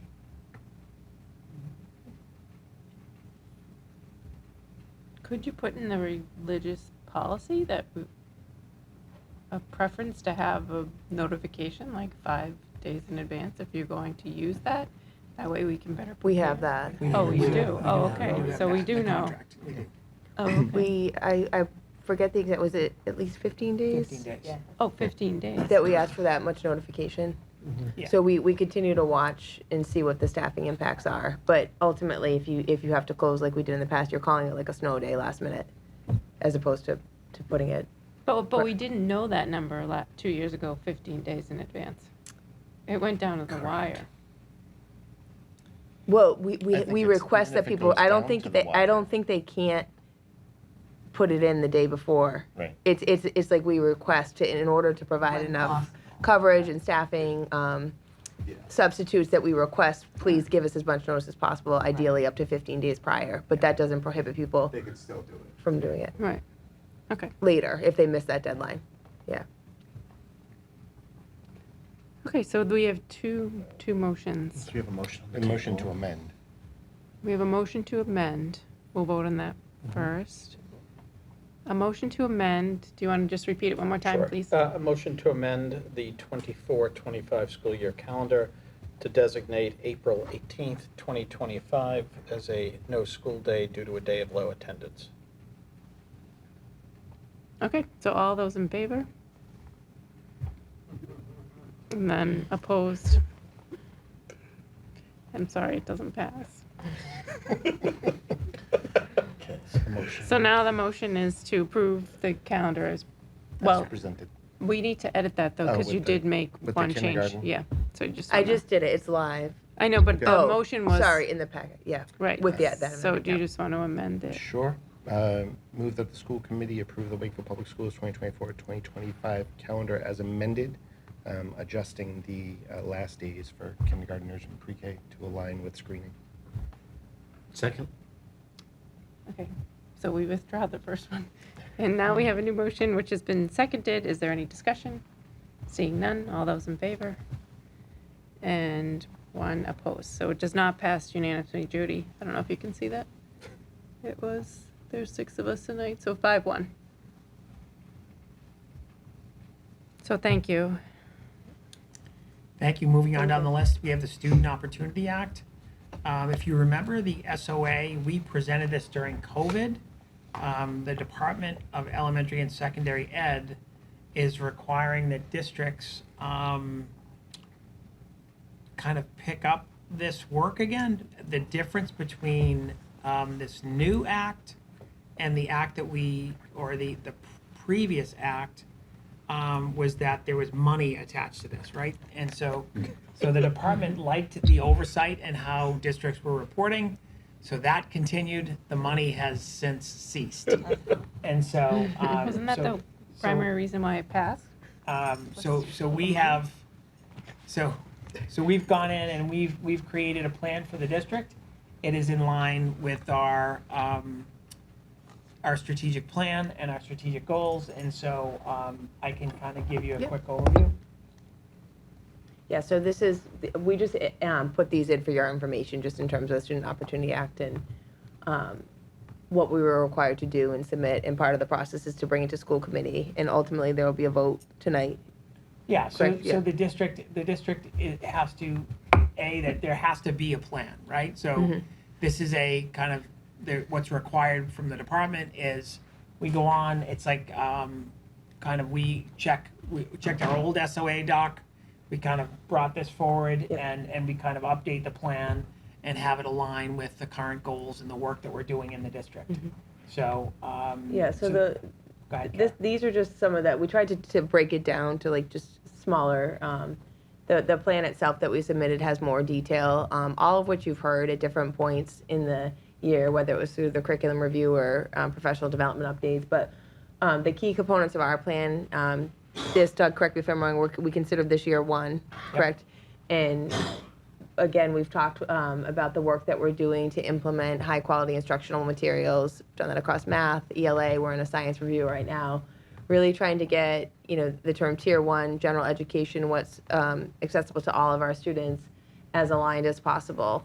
So that's has been a heavy focus for us and will continue this year. Year two, we're going to go deeper into refining our system of intervention. This has been a big topic for us, especially with the work of our interventionists, our reading specialists, really trying to align that work to tier one. So we'll go a little further with that next year. And then year three, we highlighted our need to really secure up our data meeting process across all schools, really digging in on the data that we're using to monitor student progress, how we're analyzing that data and how it's impacting student outcomes and the services that we provide. So that will be something, we have all of that that work is happening across all of our buildings right now, but we really wanted to tighten up the process across all of our schools. So those were the big components. Right. The commitment to intervention is consistent with the budget as well. So you'll see, for example, last night we highlighted that in the budget when we presented to town council. Next. Yep. So those were just the key components. So what we submitted. Part of the process, they asked us to bring this forward, so you're aware as a school committee of what Wakefield's highlighting in our plan, and that we have to submit an agenda as part of the process that we brought this to you. And I believe it was a motion to vote to approve, right? Correct. Correct. I didn't see You that. got I that think we had right. to make one up. Nope, we're going to do it on the fly. Okay, so move that the school committee approve the Student Opportunity Act plan from the Wakefield Public Schools as presented. Second. Motion's been made and seconded. Is there any discussion? Seeing none, all those in favor? Oh, you have. I have a hold question on. about the act. I'm sorry. But I'm just curious about sort of in the realm of sort of least well-served or sort of where we're meeting kids. I know that we do a lot of work for sort of our students that are struggling to sort of meet grade level benchmarks, where I consistently feel like we could be setting better goals is kids that are sort of overachieving, and that's where I get stuck. And so in this case, I just saw that sort of bullet point about sort of equitable distribution and are least well served. Is that specifically meant to sort of address sort of supports to help kids access the curriculum? That's my understanding, and again, Christina, but that's my understanding. The difference between our district strategy is really what we're proposing we do to meet the needs of all students and to really hit on all aspects of our district, whereas the Student Opportunity Act is really digging in on English language learners, students with disabilities, low socioeconomic status. So this is an act that really addresses the needs of the most vulnerable students. Mhm. So It was that is a enacted, difference. moved money, basically. It originally meant to address the funding formula Yep. and how targeted groups were not being supported by traditional funding formulas. And it initially had a 7-year plan to give money to districts to help support those targeted groups. Unfortunately for us, we don't have any SOA money coming to Wakefield. So, but to answer your question, it's not for that targeted group you're speaking of. It's for lower economic status or EL learners or things of that nature, to put supports in place to foster those programs, which many more urban districts struggle to do. Sure. Thank you. Should bring That's it. Jason Lewis in, he'll talk about it again. Oh, that's true. Could ask for your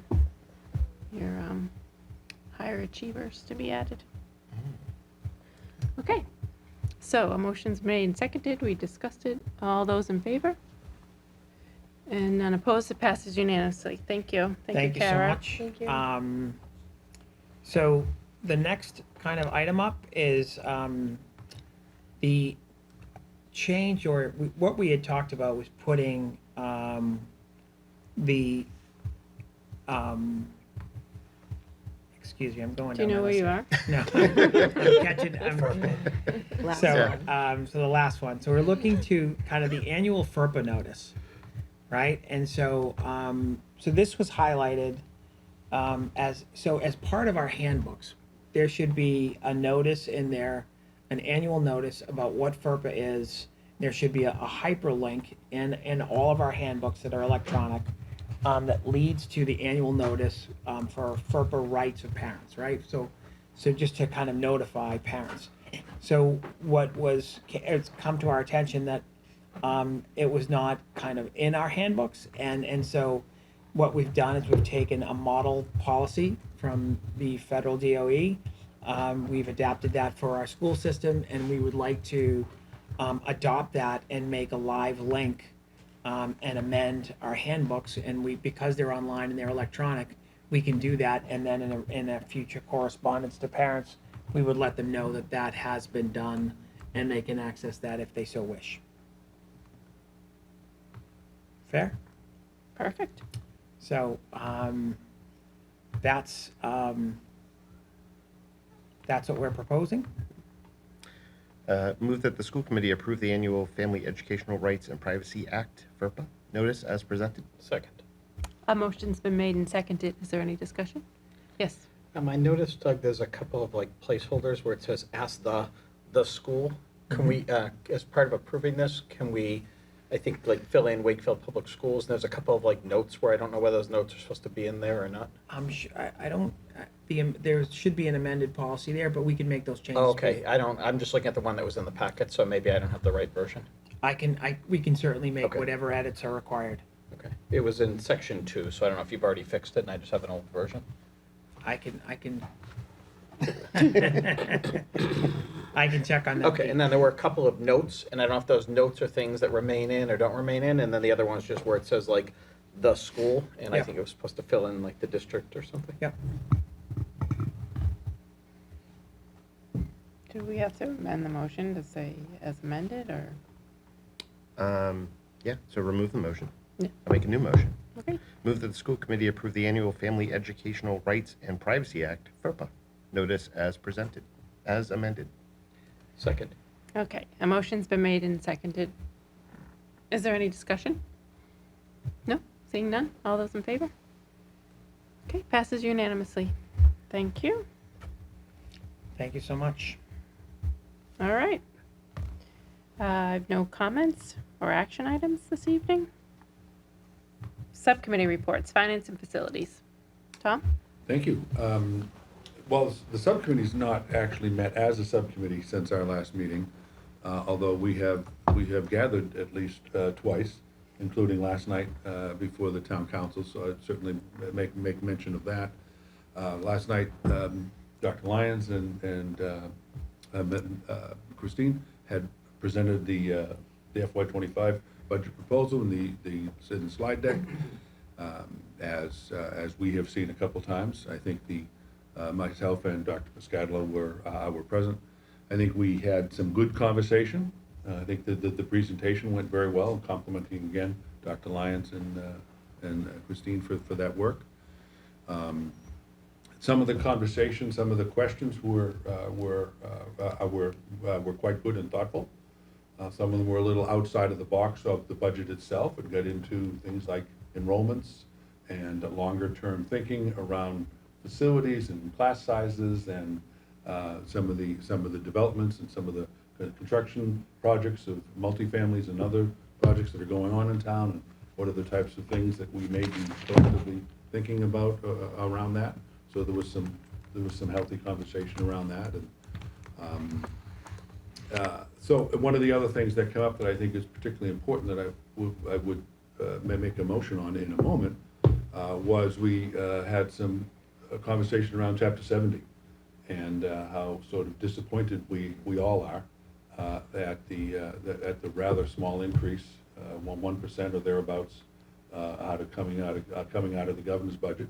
Obviously, we'll see what the House does. They put their proposal on the table today, right? I think, and we'll see where that goes and where the Senate goes. But so there was some disappointment, all around what Chapter 70 is representing. And we talked about some ideas around what we may be able to do together. And one of the thoughts that I had shared when sharing some thoughts with the committee was that the town council and the school committee pen a joint letter to our legislative delegation expressing the town's concerns around Chapter 70, expressing the town concerns around the types of things that Wakefield needs, that Wakefield has enjoyed in the past, and the type of expectations. And here tonight, the SOA Act, and the type of loss that we've seen, and everyone around the Commonwealth has seen, just as Christine explained, the funding structure and the dramatic change in funding structure from Student Opportunity Act. So, so what came out of the town council meeting after I made that suggestion, there was some more conversation around that, and town council had requested of its members that the town administrator reach out to the school superintendent to have them sort of jointly pen a letter for our consideration at the future. And I would make a motion that we sign that on as well, to support the town administrator and the school superintendent in writing a letter to the legislative delegation to come jointly from the school committee and the town council. Second. In support of what the town council voted last night. So you made the motion. I did. Second. Kevin seconded. So motion's been made and seconded. Is there any discussion? No, I'm happy to sign that. So all those in favor? Seeing none opposed, so passes unanimously. Thank you, Tom. And the last bit of news was there was a great sense of a compliment about the work that the school committee and school administration in particular had done, following up on some of the concerns that we had mutually shared and discussed really over the last year around the use of revolving funds, the cliff that we all knew was coming with the end of the ESSER funds, the type of things that we had been talking about for a couple of years, but then had been really well vetted, well discussed, and represented thoroughly in the budget that the superintendent presented and we ultimately voted for. So there was some good, healthy conversation around those things, and some well-due compliments to the administration for its work. Thank you. Labor and personnel. Stephen? We have not met since our last meeting. Update I can provide is I think we're sort of finalizing some points on the teacher contract. Just some last outstanding things.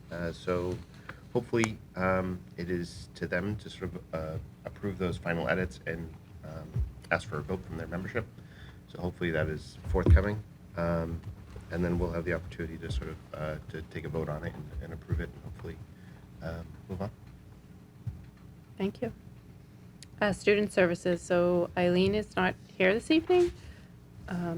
I was at that meeting. Pete as well. We met with Dr. Lyons and we spoke about a survey that Eileen did a great job putting together. It's not going out. It's just a survey that will be ready as we continue our conversation on late start time. So a late start time survey, just to have in our back pocket so that once we're ready to launch it, it's pretty much ready to go. I'm not sure when that work will start up again. I don't know if anyone else has anything to add. That was the majority of our conversation. Yeah, I think the only other thing I would add is we talked about a list of Oh, stakeholders that's who right. we would review and discuss and get feedback from before we would put out any survey. Right, and the list is long. Go ahead. Are we looking at holding off on this until the new high school is fully built? Or is there a possibility that we're looking at this implementation before that? Well, I mean, we're looking at, January of '27, high school will be built. For the new high school? Correct. And so I think that we'd like to try to do something before then, Okay. right? I think waiting that long, I think creates just some challenges in regard, just to being responsive to Yeah. what we've been asked to investigate. Okay. That was the, So the holding pattern won't be for you, it'll be. no, but I think, bless you, I think it's safe to say it won't be September, No. which was where we started Right, in June. So it won't be September, sorry. right. Well, that's good, because you just approved the calendar. Okay, so that is student services and policy and communications. Kevin? Yep, so we met last week. We had a presentation by a student, Noah Chrysos, and we were discussing our homework guidelines. So we've been working on that for a number of months, and he gave a great presentation, arguing for definitely less homework. And we had a great conversation with Noah. And then the subcommittee discussed the guidelines that we had proposed, and we basically talked about centering some different aspects of the guidelines into a more, basically change the priority of some of the guidelines in the policy. So we do want to bring this to the larger committee to discuss and hopefully vote in as district guidelines. But first, we sent the guidelines off. I assume Dr. Lyons sent these off to the WEA to look at. And just so you know, in terms of the stakeholders, we've asked, we've reached out to, teachers, staff. We're trying to get all the stakeholders in the whole homework discussion that we can reach. So we're going to look at how the WEA responds to this, and how they like it, and then hopefully very soon we can bring this to the larger committee to examine. Yeah. Any thought about sort of caregiver input, putting it out to sort of the homes of students? Oh, a parent survey? Yeah. I think of them as being like one of the legs of sort of the education. There's like Yeah. the teacher, the student, Yeah. the home. So maybe you might be surveyed out. You might be done with surveys. But Well, I would it's, yeah, the one of the issues with the homework guideline debate, as I'm sure all of you know, is that obviously with many debate topics,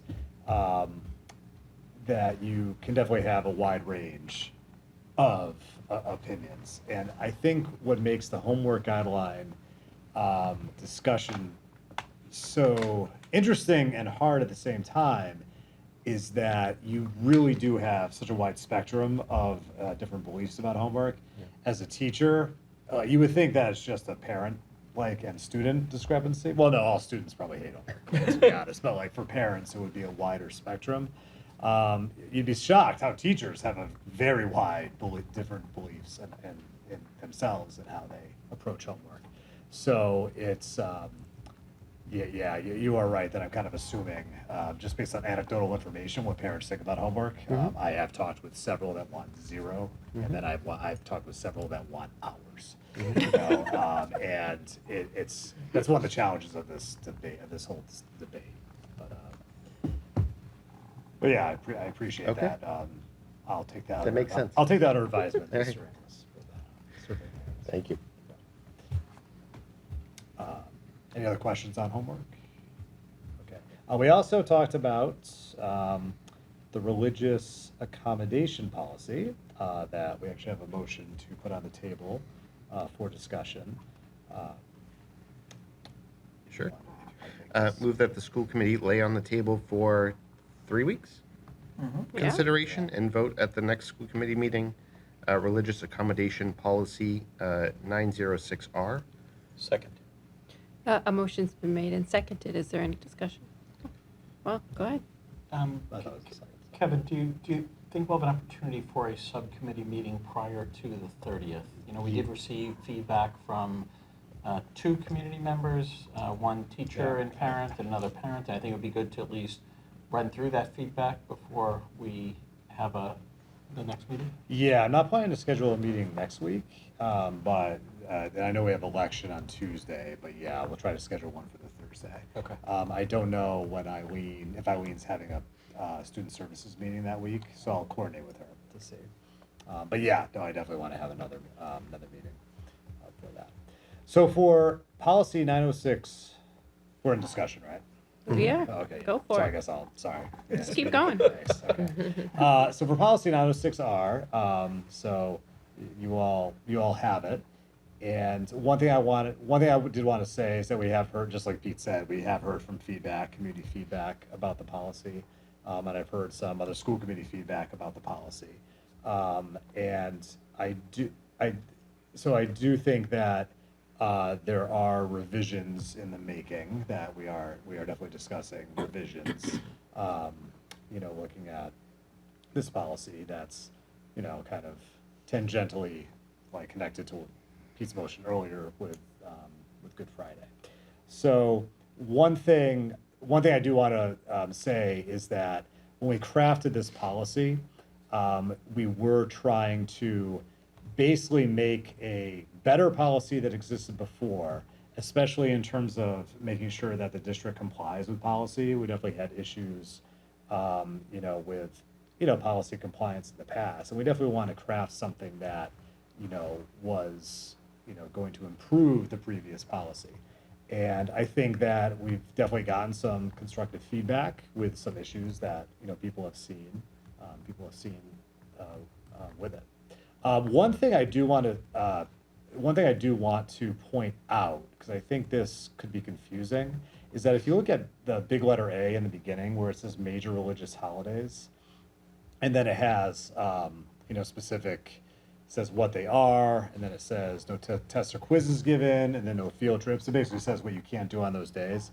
If you fly down to Roman numeral 3, where it says absences on religious holidays, I just want to be clear to the public and to everyone here that that section doesn't just apply to the major religious holidays. That applies to any religious holiday. And in the calendar, we have an attachment of all religious days. It's on that page right next to the school calendar that we just approved. And there's over, I think, about 50 days, 40 to 50 days on there. And so if you were, if you were practicing your faith on any of those days, that Roman numeral 3 applies for the accommodations that we made for that.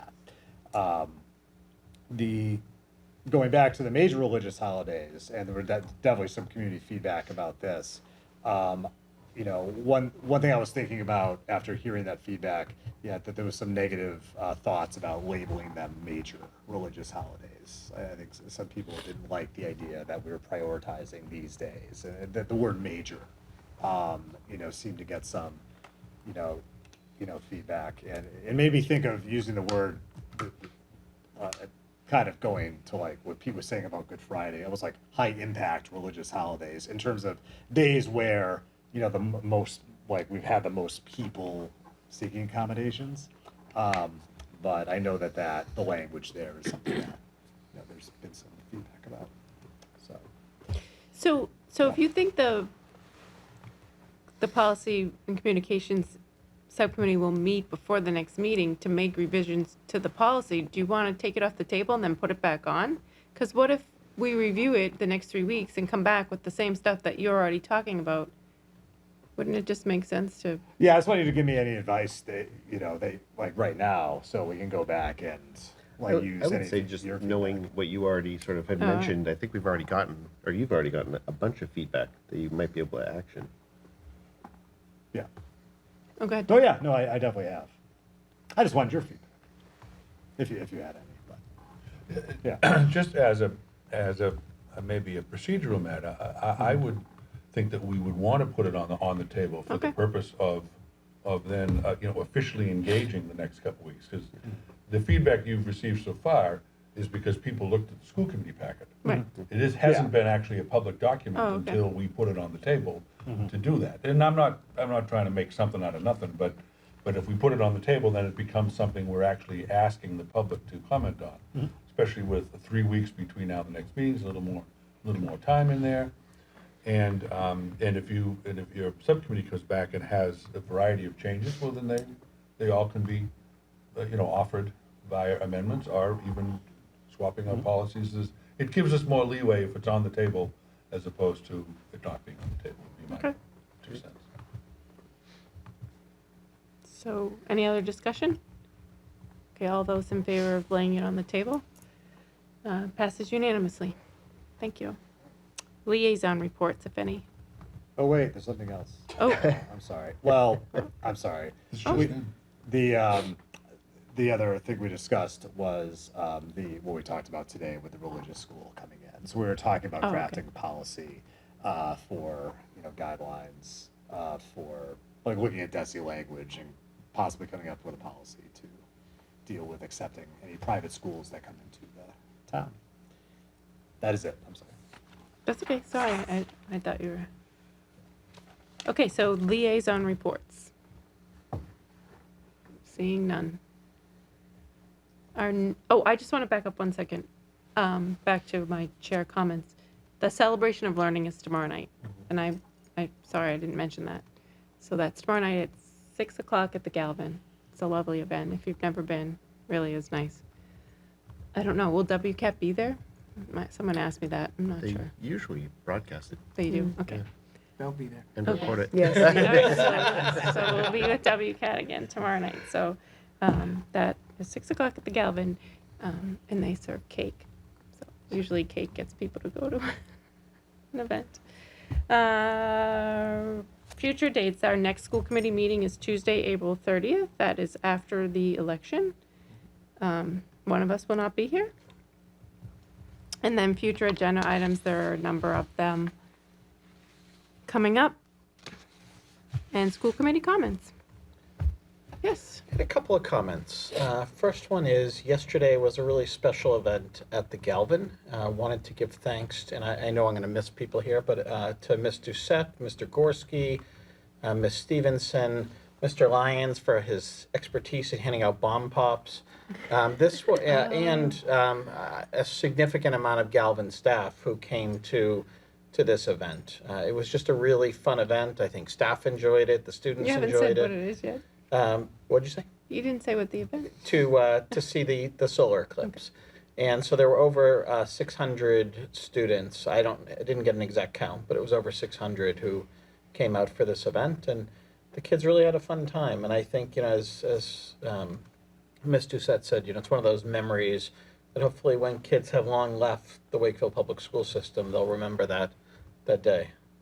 My other comment is, one of us isn't going to be here in our next meeting, and that's Chair That's Lehman right. here, and I just wanted to say thank you. You've been a great partner for the past year. You're someone that's always been willing to listen when I needed feedback or had a comment, and just wanted to thank you, and that's about it. I'm going to miss you. Yeah, thank you. Good.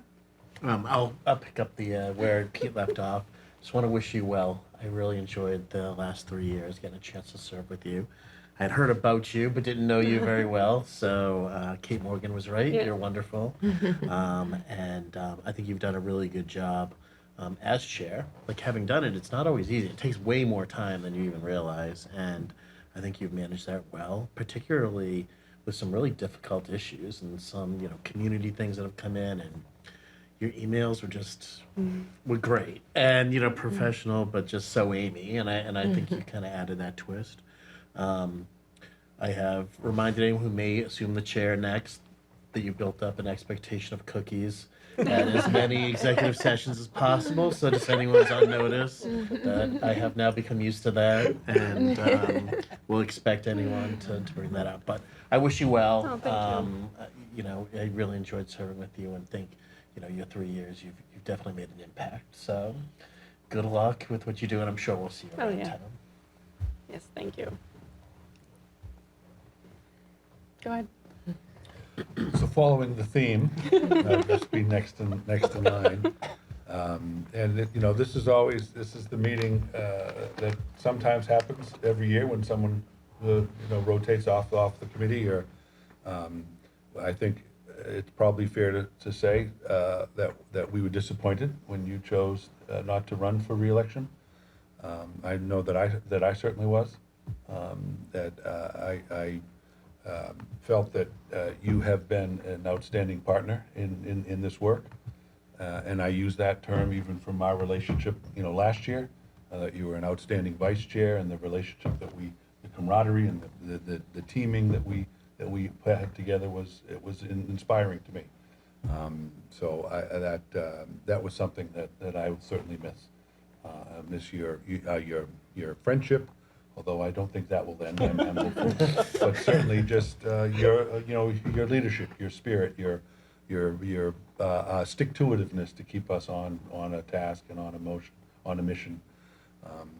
And you've really brought a lot to the committee in 3 short years. It probably flew by. Yeah, just go. But you've brought a lot to the committee, and I want to thank you very much and have you know that the community appreciates the work, even though there were some difficult days, whether you're chair or not. There were some difficult days and difficult decisions, but the fact that we as a group of 7, even though we may agree on things and disagree on things, there is always an appreciation for the work that we collectively do, and I think that you have modeled that. And I want to thank you very much for your time and your energy, and best of luck. Thank you. Go ahead. All right, continuing. I was just gonna, should have You just just got- adjourned. You still have a whole room, maybe. You're not close enough. But no, I mean, I think this is a weird gig, the whole school committee thing. Because we kind of like fly in and out. Like Boudreaux is here, he's gone, and you have Pete coming in, and it is weird how like every year, you'll have 1 or 2 people, or maybe 3, at once that could go. But what I find really interesting about it is, like, we all have our unique personalities, we all have our unique skill sets, but I think that, like, your perspective is really going to be missed. And I think that, like, when we talked, on the phone, you're very calm, you're very, like, kind of reasoned, where, maybe I'm not. And I think that, like, I think it's really cool that, you got 7 people that all have, different, points of view, perspectives.